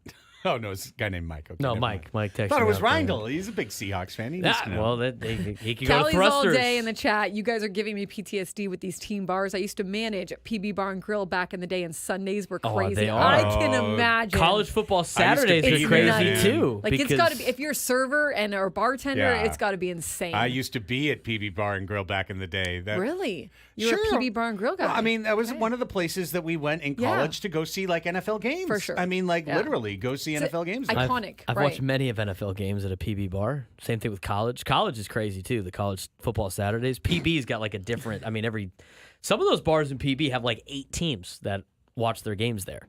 What happens when they Yeah, Saturdays the were same crazy time? too. Yeah. Green Bay Packers, El Prez / Red Saloon, Hooley's Public House, the local eatery and drinking hole, the Roxy, Regal Beagle, Catalina Lounge, Ye Old Plank Inn in Imperial Beach. Yeah. See, Juan says in the chat, hearing this makes it seem like the Chargers never existed here. Guess what? Nature abhors a vacuum. Life moves on. The cycle of life moves on. I gotta tell you, it was so weird when covering the Chargers. The first season they left, downtown used to be flooded with Chargers flags Yeah. on Sundays. And Yeah. the first year they left, downtown became a ghost town because at that point too, the Padres were obviously their season had ended. They weren't in any playoff contention or anything. So downtown just became a ghost town, and then they tried to put up different flags of other different teams, and everybody was like trying to find their way. Like, what do we do now? Just like we have. Mm-hmm. That's all we're doing too. Yeah. I need Money's talking to himself in the chat. It's cracking me. Trying to find my. Yeah, I Need Money was funny. There's one in Lakeside. Like the Vikings have a bar, and they go to Eastbound in Lakeside. I mean, Okay. is Yeah, there a but no- big contingent of Vikings fans in East County for some reason? It's so funny, like the locations of some of these. It's hilarious. wild. Detroit Lions have a bar, The Dog, PB. the dog. What are the teams we have left? The Texans, the Lions, and the Bears? Yeah. See, Ricardo Barajas in the chat says Chargers have dirty birds, but I would have The Ravens have dirty birds, too. That's what it says on here. Oh, the Ravens I have think it all might the depend dirty like birds. where you are too. Yeah. This was written last year, so I don't Yeah. know if they've been updated. Obviously, they Yeah. might, because somebody in the chat said the Panthers bar doesn't even exist anymore. like so. McGregor's after games, after Oh, Qualcomm McGregor's. games. Are Wow. you kidding? Like, I Wow. wonder what they do now. You know? Just love all NFL. Yeah. Just embrace the Wave fans after games. That's right. Let's hit reset on some of the topics of the day beyond our NFL fun. And tomorrow we will have our final team by this time, and then we'll be ordering, shirts, hats, jerseys, No. everything else. No. Maybe not. Oh, come on. You're telling me you're not going to get a Keenan Allen jersey if we go Bears? No. She's already got her Bear stuff in her bag over there. She's ready to pull it out, put it on her head. Hey, Bears. She It'd be bought the pretty draft funny. hat. Maybe that's what we Ever should. thought that just maybe like just the like draft, the my signing name special. being- Should we have the 3 hats? And Back in the day, Share Bear, like maybe it's as innocent as that. She's you know? always been a Bears fan. Well, Annie, if you want to go watch the Bears, they play at a 710 Beach Club in PB, Rosie O'Grady's, Prince's Pub and Grill. Wow. Fancy. Little Italy. Rosati's Pizza and Sunshine Company. There's all your Bears Sounds like bars. wonderful places. Never Wonderful been anybody been to establishments. Prince's Pub and Grill? Been there a handful of times. You ever watched The a soccer game Padres. at Prince's Pub and Grill? yeah, I have not, but a lot of people have. That place It's just too far north for me. Prince's Pub? Isn't that the one in Ocean? No, or it's in wait. Little Italy. Oh, okay. I'm thinking of a different place. I'm thinking of Churchill's. Sorry, I'm thinking of Churchill's. The British pub in the middle of Little Italy, which makes no sense. But Right. that's a place to Yes. be. Place to be for soccer games. Hey, The you holdout. get like exactly. You get Exactly. property or whatever in Little Italy. You don't let it go. Never Like, give it it's- Right. All right. How about the Padres? Our team. How about those Padres? 22 games left for the San Diego Padres. They are 18 games over 500. While yesterday offered no love from the scoreboard with Arizona winning and the Dodgers winning and the Mets winning and the Braves winning, Lots of winning. all the winnies. The Padres are in a good spot going into the final 22. Not just because Fernando Tatis Jr. is back. Yu Darvish returns tonight. He's on the mound tonight against the Detroit Tigers. Ha-Sung Kim is in the wings. He'll be back soon, hopefully by the end of the homestand. He's the last piece to put together a fully assembled Padres team, including trade deadline acquisitions for the first time all year. We talked about this all the way back at 10 a.m., but when you really think about this team, from day one in Korea to today, 140 games in, it's never been the same team at the same time. At one point, you lose Joe Musgrove, but Matt Waldron steps up and picks up the baton and carries the pitching staff for a while. At first, it was like Kolick and Brito in the 8th inning, and then Jeremiah Estrada came up from the minor leagues and picked up the baton. Morahone picked it up when Cosgrove dropped it at the beginning of the year as a key left-handed reliever. When Tatis went down, David Peralta stepped up and started hitting like we saw him do for the Diamondbacks throughout his 20s and early 30s. The list goes on and on. When Campusano was injured and reeling, Kyle Higashioka stepped up and had the best month of his career at the exact time that the team needed it. All the way through, the dominoes have fallen in the right pattern for the Padres, and now we have a chance to see this team in its final evolution, its fully formed self, starting tonight. Yeah, it's going to be a lot of fun to see Yu Darvish back on that mound. And, you don't know, right? Like, you don't know. Maybe he does need a few starts to be back to himself. Or maybe just like Joe, he comes off and he's feeling pretty good. He's just on a pitch count, and that will be most likely, right? Like, they'll go to the bullpen a little earlier, most likely in this game, because you can't let Yu Darvish out there for too many pitches in his first start back. But look, Yu Darvish is a veteran guy who he understands pitching. He understands his body. He knows what this time of the season is like. I think he's been really aching since he went on that restricted list to come back and be part of this. So I'm just really excited to see him back out there. And I think that just as they talked about the guys in the clubhouse getting a jolt from Joe coming back, from Tatis coming back, there's going to be another jolt for you. And it's also going to help the rotation. They're getting some, off days built in that's going to help them have a little more rest. And now you've got you coming back, and that's helping as well. And you talk about what like Mike Schilt likes to talk about with all starting in Korea and playing in the heat and having those extra inning games and those one-run games. He likes to say the word calloused. They're a calloused team. And they, I think they kind of feel that, like we have shown to be a team that can fight back in any situation, and now you're getting even stronger. So good spot. The Padres are only a half game ahead of Arizona to host a wild card series. They're 3 games ahead of Atlanta in terms of falling into the 6th seed, which, by the way, wouldn't be the end of the world if you fell to the 6th seed and you had to play Milwaukee in the first round instead of Arizona. What's funny is there were some people at the ballpark the other day talking about that it might be, I hate these things because, it's who knows what it's better for them, right? But there is some thought that it might be better to face the Brewers instead of 6 straight games against the Diamondbacks. Now, Milwaukee is hotter than you think. Yeah. That's one of the teams that has quietly been so good in the second half of the season that they're only like 2 or 3 games behind LA and Philadelphia for the best record in the league. So anyways, doesn't matter. We don't have to worry about that till literally the last weekend of the season to worry about who's going to play who where. The point being the seeds. 4 seed, you've got it right now. Arizona half back for you for the 5, 3 back to Atlanta. It's only a half game from there back to the Mets. The Mets are only a half game behind Atlanta. The Mets are creeping in. And they've won 6 in a row. They've done great. But I just wanted to break it down to you in this way to illustrate the good position the Padres are in. There's 22 games remaining. So remember, San Diego owns the tiebreaker over the Atlanta Braves. They do not own the tiebreaker over the New York Mets. The Mets own it over them. Yeah. So let's say the Padres go 11-11 the rest of the way. 11-11. They're going to finish 90-72. That's if they just go 500 and chop up their last 22 games. In order to miss the playoffs, the Padres have to be passed not by the Braves or the Mets, but by the Braves and the Mets. Both teams have to pass them. So if the Padres just go 11-11, the Braves have to go 16-9, and the Mets have to go 15-8 in order for both teams to pass you in the standings. Impossible? No. Likely? Not necessarily likely. So as long as you go 500 from here on out, and we expect them to do better, the Padres have that in front of them. Okay, let's say they do a little better. Just a little better. Go 13-9. That would put you at 92-70. That would tie the 84 Padres for the second best record in franchise history. Well, now the Braves have to go 18-6 down the stretch, and the Mets have to go 17-6 to beat you. Lining it up like this, we can continue to slide the thing around, right? What if it goes bad? What if the Padres lose 13 of 22? What if they go 9-13? Okay, well, still, the Braves have to go 15-10, and the Mets have to go 13-10.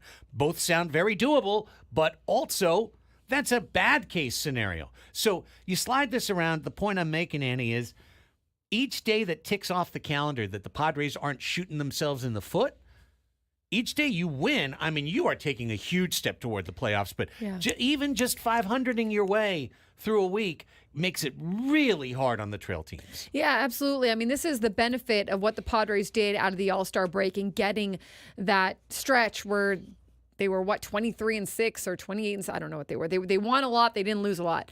And giving themselves that cushion because now you aren't dependent on a team above you needing to lose and do badly. You are already in that position. You are already holding that destiny for yourself. Now you just either hold on or you maybe even, jump up some spots. Obviously there's always something that can happen and, you can never rule out something not going your way. But the Padres are in a good position in terms of health, in terms of off days, in terms of travel, and in terms of having their team back and playing what's been really their best baseball since coming out of that All-Star break. So they're in a good spot where I don't personally foresee them losing any of that. Maybe not at the clip, but who knows? The way they've been going, maybe it will be at that clip that they've been holding on to. I could easily see them go on a tear right now. I said it a few segments ago. I'd like to see them win 8 of their next 10 because the way the schedule's lined up, you've got Detroit, a team that is hanging on. They're hanging on, but you miss Skubal the next 2 days. You've got favorable pitching matchups the next 2 days. You've got the Giants coming in. The Giants are reeling. They're 3-7 in their last 10. They've lost 3 in a row. They're losing grip of the rope. They're in that awful stage of a season where a team loses belief in themselves, loses belief in their ability to do something, and then usually they go on a really long losing streak when that happens. You're hoping to catch the Giants at exactly that time as they give up their grip on the rope because you play them this weekend and next weekend. In between, you've got a 2-game set at Seattle where the Mariners have been free-falling. They've been in real trouble. So you're facing teams at the right time right now with your fully formed team at full health to maybe go on that little run that gives you a chance to hopefully be 2 games ahead of Arizona, 3 games ahead of Arizona. And, if you're within 3 games of LA, great. You can talk about it later. But the real key is positioning yourself ahead of Arizona so that maybe you get to that last week and you're not firing all your bullets on playoff seeding. Yeah, exactly. I mean, you get to that last week, and if you're still clawing and fighting, I mean, it's one thing if there's something in your grasp that is really worth doing that for, essentially like maybe the first wild card spot or even a division spot or who knows what might, change between now and then, or even seeding into the playoffs, right? But if you're in a pretty comfortable spot, a pretty comfortable lead, and you're okay with kind of your seeding and, it's not worth maybe firing all your bullets, maybe you're at that point starting to rest guys or starting to save some arms because you know that you're going to be having one day off from the end of the season and then going right into that wild card race. So I think they're in an advantageous position. And I think that the best thing for them is like they really feel good about where they're at. Like that clubhouse feels confident about where they're at. They feel good. They don't feel like they're overlooking anyone. They don't feel like they're necessarily taking anything for granted, but it just feels like they've got a good grasp on what they want to accomplish each day. I just want to tag this discussion with the following tweet from Davey Sports 98 on X. The Padres' postseason odds, according to Fangraphs, are currently 95.6%.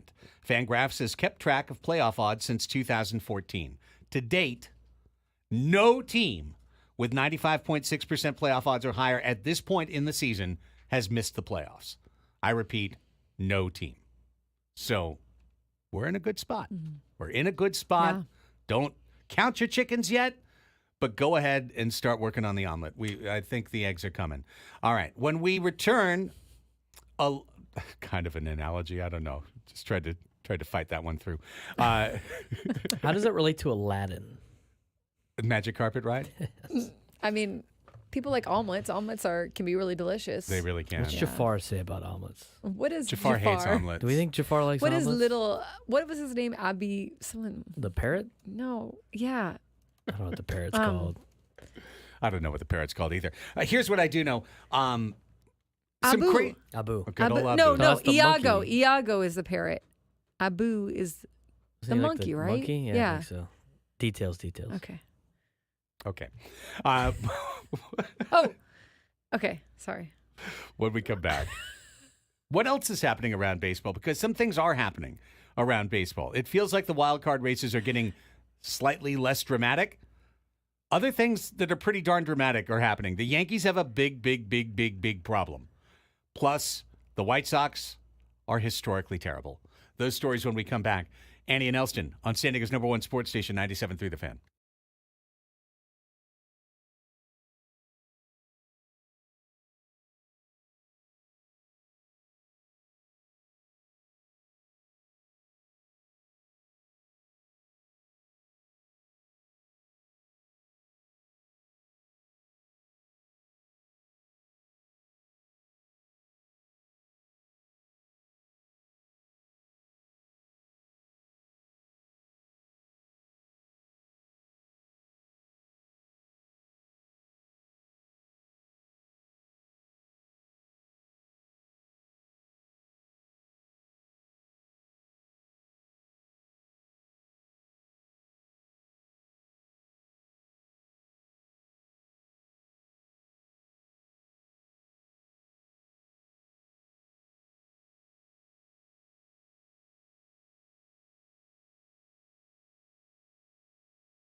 129 on the Fan. Welcome back to Annie and Elsten. Hey, fantasy football team owners, get ready for the draft with Reception Perception. Hang on, I got to turn this back down. Whether you're in a PPR league or not, wideouts will make or break your fantasy team, so you need to listen to a podcast that specializes in wide receivers. Follow Reception Perception on the free Odyssey app or wherever you get your podcasts. All right, a couple of MLB notes here out of the MLB notebook on Annie and Elsten. We just and have, of course, always focused on the National League races, National League wild card race. Taking a quick look at the other side, Annie, very interesting race in the AL East, where Baltimore has taken a half-game lead over the Yankees. The Orioles are 81-59. The Yankees are 80-59. The Yankees held a comfortable lead yesterday in Texas, then gave up 2 in the 8th, and then their closer, Clay Holmes, walk, single, grand slam to Wyatt Langford, and that was the 10th blown save of the season for Clay Holmes. He leads all of baseball in blown saves. And it's pretty wild to me that he's still the Yankees closer going down the stretch. Especially for a team like the Yankees. Like, you would have thought that they'd go out and acquire or have changed something at the deadline or whatever, right? It also makes you realize how spoiled we are here in San Diego. I know. When because the fans here don't know that life, right? At least not this year. Not this year. Not many years. Yeah, not many years, right? But, I mean, really, Clay Holmes is probably going to cost the Yankees the World Series. Like, he's probably going to blow a big game in the playoffs. Yeah, I'm surprised. I mean, you have the Juan Sotos, the Aaron Judges, obviously. Like, you have a good team. I'm surprised that you didn't hold that one up. Well, once again, the team that traded for Jason Adam and Tanner Scott looks smarter and smarter all the time, because either one of those guys revolutionizes what's going on in New York and gives them a chance to say, Clay, sit back, go pitch the 6th, figure it out, because he's just he's been a pumpkin for a while. And again, you don't know, right? Like, maybe they did try to get someone and maybe they just didn't have the pieces or were willing to give up the right pieces, or who knows. Meanwhile, the AL wildcard race has become what I hope the NL race will be in a couple weeks, which is pretty much over and down to seeding. The Yankees, whoever wins the East will be taken out of this. Whoever finishes second will be the top wild card, Yankees or Orioles. New York has a 4.5 game lead, 4 versus 5 seed. That 5 seed is the Twins. And then it's the Royals, who, despite losing 7 games in a row. What's going on with the Royals? Falling apart here. Everything's gone clank. That's why, anything can happen, right? I mean, I'm not saying that's not, no one's projecting that for the Padres, but it can turn like that in an instant. It's baseball. It's crazy. The thing is, there's no one else in the American League that is ready to chase down the Royals. I mean, the Royals are free-falling, saying somebody catching passes, and then here's the Red Sox. They've lost 4 in a row. They're 70-69. They're the next team under the cut, 4.5 games behind Kansas City. There's Detroit behind them, 70-69, same record. Tigers going to make up 5 games over the Royals. Mariners, 69-70. They've lost 4 in a row. That's why I'm excited about facing them next week. They're in free fall. So while the Royals are in free fall, all the teams below them are giving them no reason to worry. It feels like they can just back right into the playoffs, the Kansas City Royals. And I want to see the Royals in the playoffs this year. So. I know. They've had a good season, and I do think it'd be fun to see them in the playoffs as well. However, that's a tough place. Well, I guess not as tough, right, when you don't have teams breathing down your neck, but definitely not how you want to go into the playoffs, is on a slippery slope heading downhill. Right. And then there's the White Sox, all the way at the bottom of the standings. And we really need to note, because there's bad seasons and then there's this, right? I mean, the Padres have won, 79 games? 79 games. We're 79-61. The White Sox have won 31 games all year. 31 games the whole year. We were talking in the break that they have won 4 of their last 50 games or something, or they had a stretch where they won 4 out of 50 games. That is insane. They've had 3 losing streaks of 12 or more. You'd think they'd almost just get lucky and win some more. That's almost like you have to try to do that. Right. Like teams couldn't even try to do that. 4 out of 50 games. Can you imagine losing 46 games in that stretch? If the Padres currently assembled tried to accomplish that, they're like, you know what? We're going to say we're going to lose all these games, only win 4. They would fail in trying to do that. It'd be so hard. Yeah. Since the All-Star break, the Padres have won 29 games. Since the All-Star break, the White Sox have won 4 games. Ugh. 4 games since the middle of July. They are 4-38 since the All-Star break. And so now it's all right in front of them. What exactly is right in front of them? Doom. Ignominy. Being the worst of all time is now right in front of them. In order to avoid 120 losses, the White Sox have to have a winning record the rest of the year. They have to go 12-10. Likely not going to happen. Oh, they have to have a winning. They have to likely go not going to happen. 12-10. They've gone 4-38. They have to go 12-10 to get to 119 losses. If they went 500, which they haven't done at any point this year ever, they would go 120 losses and tie the Mets.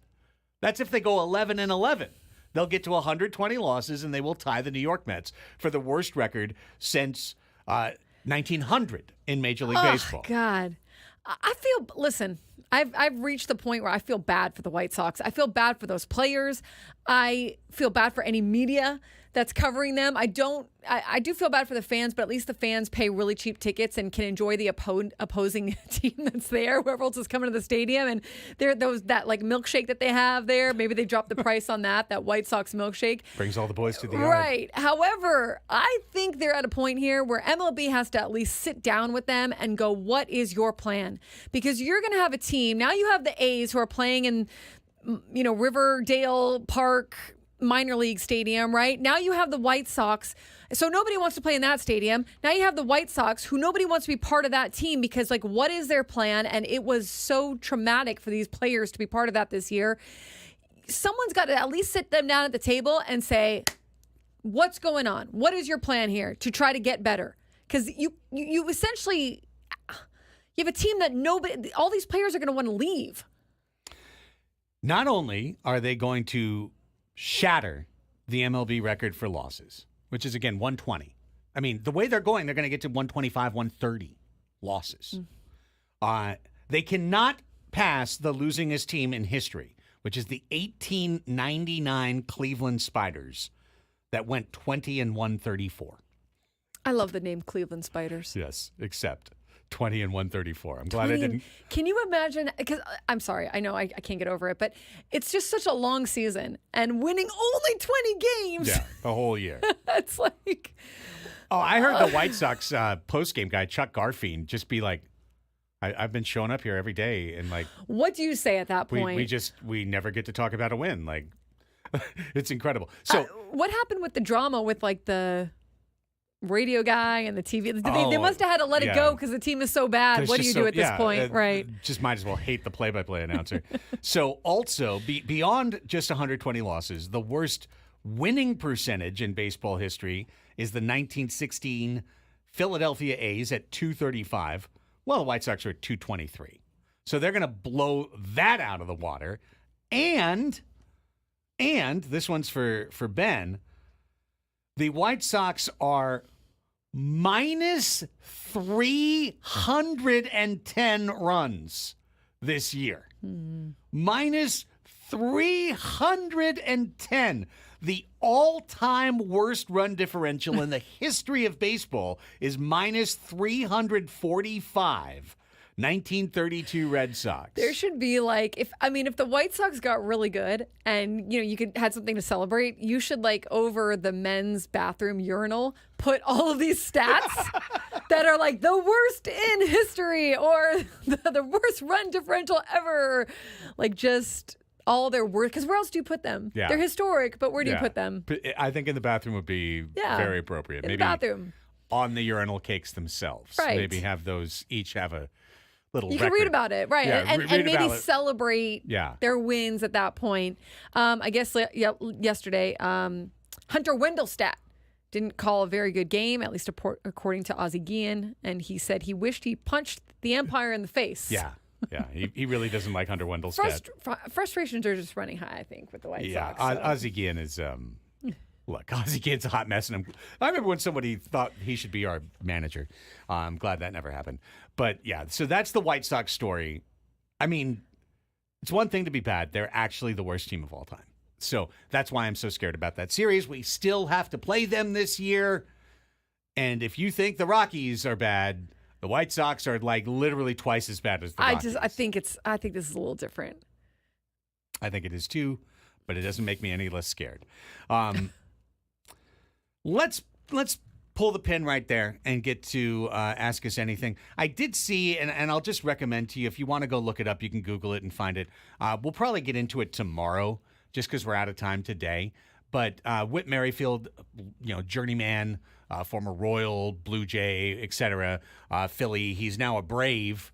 And yesterday he got clocked in the helmet, by a 95-mile-an-hour fastball.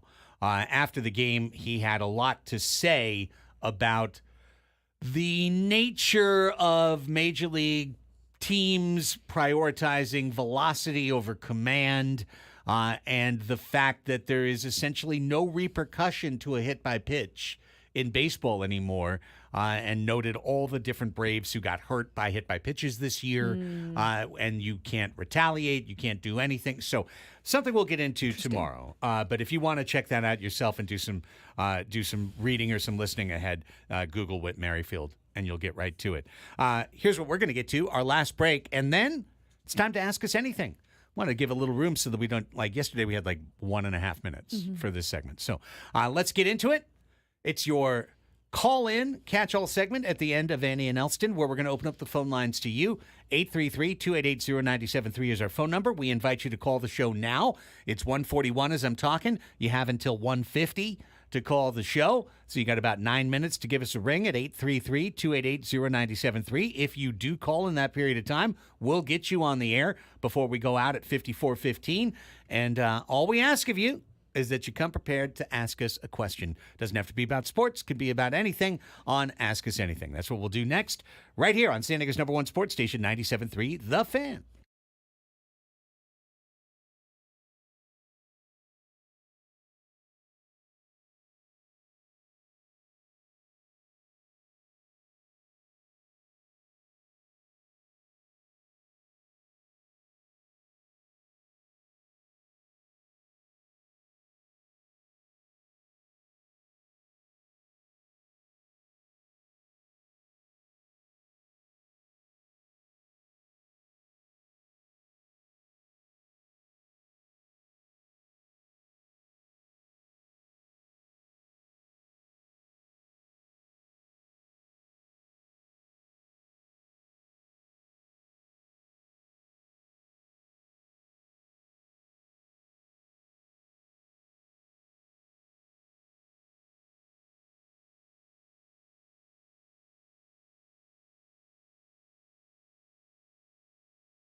Brought to you by the California Department of Transportation, which has an important news for you that directly impacts two people on this show. Eastbound Interstate. And it ain't me. Yeah, it's not you. Pay attention, Annie. Eastbound Interstate 8 is going to be closed from Jackson Drive to Route 67 from 9 o'clock Friday, September 13th to 5 a.m. Monday, September 16th. You're going to have to follow the detour signs on Route 125 if you're in the area then and give yourself more time to reach your destination. So, in particular, that is going to be, that's next weekend. What right? did you say? September 16th? The 13th through the 16th. So that Gonna would have to be detour. Friday, Saturday, and Sunday. Yeah, so if you're going back and forth from Alpine to the coast, you're going to have to deal with that the whole weekend. For me, I can get off at Fletcher as opposed to taking it to Jackson and get it Surface Street to my house from there. But From Jackson Drive. Good thing we played Mount Miguel on a That's a long Thursday. time. Like, it's a long ways. To Alpine? well, no, it's just close from Jackson to the 67. Oh, okay. But I'm saying okay. if you're going back and forth from Alpine to the coast, you're going to have to Yes. deal with this. You will specifically. I will. Me, I can pull up short of it. And I will miss it. detour. Like a Detour, good ready. citizen. Because I have no choice. We have no choice as well. We're compelled to bring you this bumper for Ask Us Anything.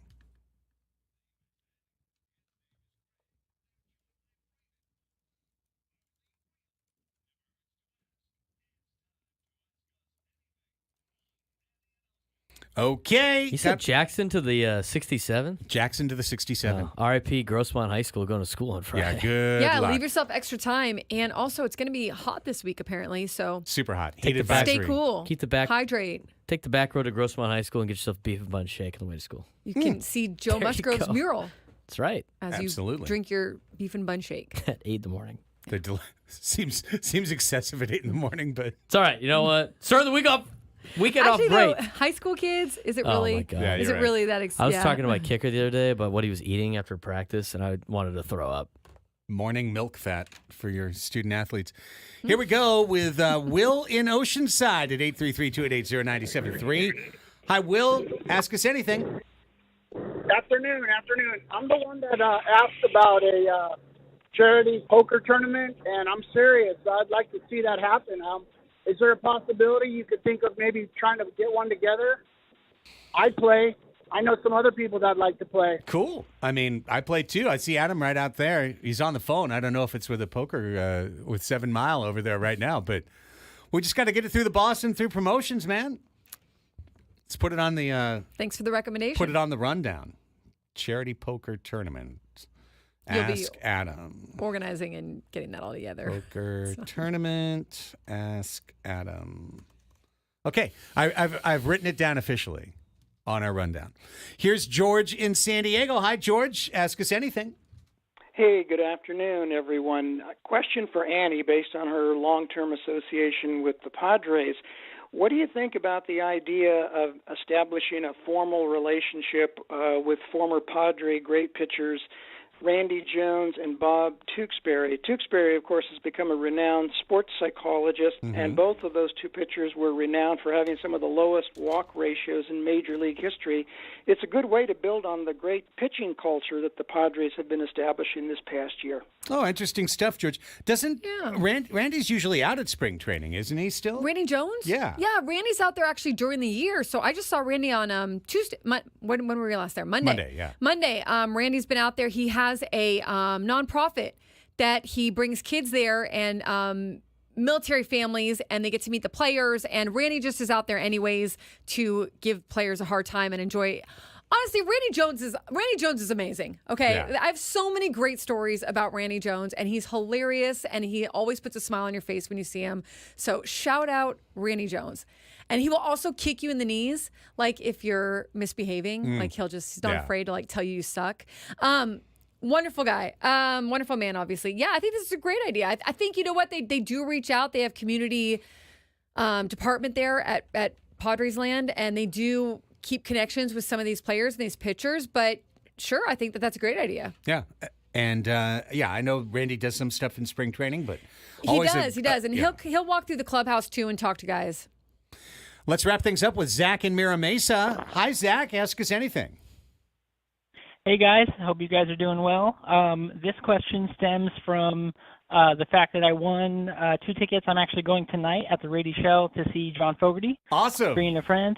And I won those on Ben and Wood, so want to say thank you for that. I'm very excited. Right on. What is the coolest concert venue or you've either been to or want to go to? Boy, Because I've never been to the Rady Shell, and I'm very excited. Well, you know what, Zach? I'm going to say the Rady Shell is going to be my answer. I've never gotten the chance to go to some place like Red Rocks, which I always thought would be an incredible place to see a show. But the combination of the water, seeing people on kayaks or on boats like drifting by, the beauty of the Shell, the sunset itself, and the venue, which is super cash, but also, I don't know, it just feels great. I think that's my answer. Honestly, that's mine too. So San Diego. I've been there for concerts before, but not since the Shell has been built. And it's beautiful. It's so much. I would love to go see a concert there, like a good, intimate, great performer. Yeah. I would like to go to Madison Square Garden. Never done that. Trying to remember the Hamilton singer that we went to see. Red Rocks would be cool too, for sure. Yeah. Just incredible stuff. Incredible stuff. I love it. Hey, Zach, thank you for the question. Thanks to everybody. We're out of time. Don't forget Padres baseball coming up at 6:40. And Gwen and Chris are live at the Buffalo Wild Wings off Reagan Road in Mira Mesa. They've got 3 pairs of Padres tickets to give away, plus wings for life for 10 guests. So go check it out. Bye.